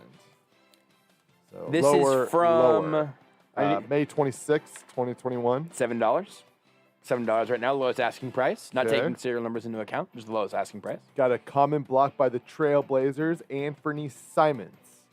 Ooh, I think I ended up with an Anthony Simons. Its serial number is 2,200 out of 40,000. That's $4. It's a nice block, though. Very nice block. And last one. It's Kristaps Porzingis dunk. I almost said with the Celtics because they're wearing green jerseys, but he plays for the Mavericks. Threw me off for a second there. Another $6. I don't think these are moments that happen in the playoffs because this dunk is against the Milwaukee Bucks. This is from April, it says. Yeah. So maybe I'm looking at the wrong one. It's just play. No, this is the dunk, April 8th, 2021. It's just it is a player who played in the playoffs. That's dumb. That's cheesy as hell. That's dumb. Now my guess, I think that one of those was the actual playoff moment. Yeah. Oh yeah. Yes. The Russell Westbrook dunk was a playoff moment. So I got two base sets from players who were in the playoffs. Yeah. And an actual 2021 NBA playoff moment. All right, give me the next one. Okay, that was obviously my most notable pull. Now NBA playoffs release number 2. This is very exciting. You can tell we're through it. We're just the energy is. Yeah, this might be our last Top Shot opening on the radio. This is probably. Oh, this one's got 5. Listen, we'll do another one when we get the Stupid Sports calendar back out. This one's got 5. Fair. Okay, we Half-Life 3 in the Stupid Sports calendar. Pick the number. Get here. Give me a number. We got 5. 1 through 5. 1. You can't mess up 1. Okay, 1. He counts right to left. It's a Nuggets dunk, Michael Porter Jr. Oh, my goodness. How's Oh, his back wow. look? This is a really high serial number, too, or low.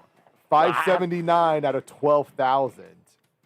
Let's see this dunk. Oh, man, your arm was in the way on the Twitch I'll be stream. honest, Let's see. I'm pretty thrilled about this. That's pretty good. It's a Michael Porter Jr. dunk And with that- a good. Yes. Is that from the first That's playoff the playoff series? moment. That's the playoff moment. Oh, man, I'm afraid this one might be worth something, too. This is really Well, disappointing. Worth something. Yeah, $7. Well, I mean that's the lowest ass. This is a low. This is 579 at 1,200. That's true. Or 12,000. I mean, it's worth $12. Yeah. At Exactly. one point, this one apparently sold for $1,000. I got a Paul George. How dumb are all of us? Very dumb. A Paul George jumper over Rudy Gobert. I'm trying to figure out what the serial number was. Oh, one that cost this was also $1,000. this These are was all also sold a for this, this one was also a playoff moment. So in this one, I got multiple playoff moments. This is a 5-card one. Yeah. Nice. Okay, Trying Josh. to figure out when this give sold me for. pick a number between 1 and 5. 2. Got it. Why can't I sort by Got a Allegiance Dort 3-pointer. This was a base set. Oof. Very bad serial number. Oh, I do like though the 3-pointer that he hit. Oh, this is a game winner. Oh, nice. So the Michael Porter Jr. one that sold for $1,000 was number 1 of 12,000. That makes sense. And then number 2 of 12,000 sold for $399, and then number 12,000 of 12,000 sold for $394. $3.94. No, hundreds. Gotcha. So the serial numbers do really seem to matter quite a lot. Oh, here we go. Guess who I just pulled? Devin Booker. No. Chris Paul. No. Local legend. Josh Jackson, baby. Get out of here. Here we go. A Josh Jackson dunk. Oh, man. Oh, that's pretty. Oh. He threw it down. Okay, here we go. Last one. I got another. Oh, we got a Celtics 3-pointer.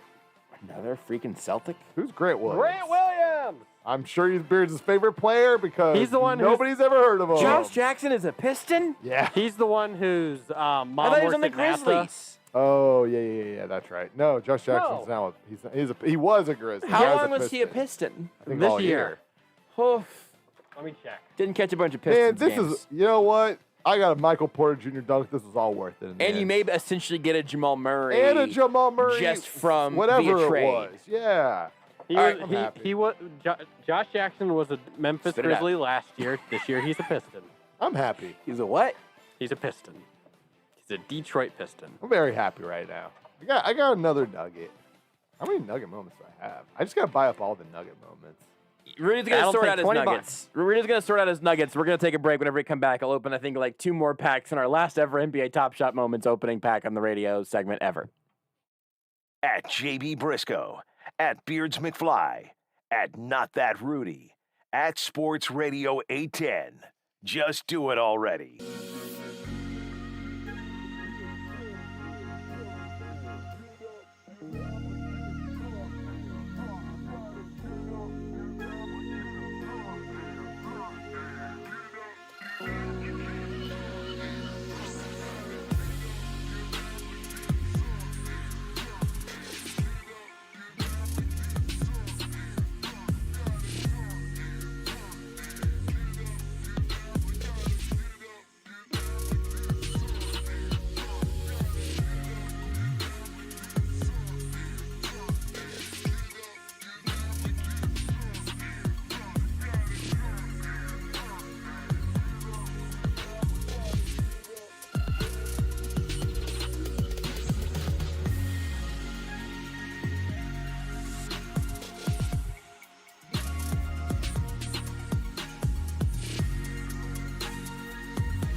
This is Almost Entirely Sports with Joshua Brisco. You were right. I was wrong. I am a big dumb stupid head. On Sports Radio 810 WHB. Get the music out. Get the NBA music in. Top shot. City tampered with it. It just sounds a little wrong. So it's just like a little slow. I'm gonna open. Can you open the marketplace, Rudy, so you can yes. search if I get anything I actually super got out awesome? of the website, but I will have it in 2 seconds. Oh God, that hurt my ears. I almost threw up a little bit. I'm opening the Hustle and Show pack. Okay. It's got 5 cards. Yeah. Beards, pick a number. 2. Is it getting slow? Oh, it's a Suns one! Oh! Cam Johnson layup. Dribble, drive. Wow, what a play. The Suns lost this game to the Pelicans, 123-101. From February. I'll give you my house for Mikal Bridges. It's a relatively decent serial number, 1217 out of 40,000. What day is it from? February 3rd. The lowest ask is $8. I'm going to have better than that, though, because okay, number 1, we're going to keep it moving. Raptors, dunk, Chris Boucher. Is that pronounced right? Were we just talking about him? I think I have this dunk. I think I also have at least one Chris. It's a Fred VanVleet assist. Or maybe you have this dunk. I think I might already have that one. Lowest ask is, which day was it from? Because there are 2 doesn't matter. Davis Bertans dunk is up next, an incredibly high serial number. Wow. Tyler Self lookalike. A little bit, yeah. Yeah. Number 4. I've not got my Hustle and Showing yet. This is a Yusuf Nurkic the block. Hey, hold up. Which Davis Burton was it? Because some of these got some money. March 4th. 2 years ago? That was the one that doesn't have money. Its lowest ask is $3. Here's the Hustle and Show, and I don't think I've gotten it so far. Deontay Murray dunk. This is the Hustle and Show. It is a very nice dunk. I'm still seated. I forget he spells his name really weird. Dejount. That's what it is, yeah. That's a sub 3,000 thingy, though. Serial number. And Show. Did you say 1 minute, Beards? Lowest ask 50 is seconds $7. now. 50 seconds? Yeah. Is that? I've got 3 to open here. 3 to open from this one. 3,000. All right. Go. Brandon Clark dunk for the Grizzlies. I don't know who that is. I wish he was on Boston. This is a nugget. It's a nugget 3. Jokic 3. You can't have it, Rudy. This one belongs to me. That hurts. That's my playoff moment also. Oh, please. And then a Heat dunk, Kendrick Nunn. Please let me have it. Please, Josh. I need that. I'm going to need that Chris Paul, DeAndre Ayton one. Can I give you my car? You can have this Nikola Jokic NFT for your car. Yes, that is a trade that I will make. This is legally binding because we're on the radio. Yes. All right, this is it for the show tonight. I'm back on air at 10 tomorrow, though, for Sports Saturday, so I can talk to you then, or not. Either way, thanks for listening this week. Sorry if Beard tried to call you and screw up your phone number. Bye, Mom! You are listening to Almost Entirely Sports with Joshua Brisco on Sports Radio 810 WHB.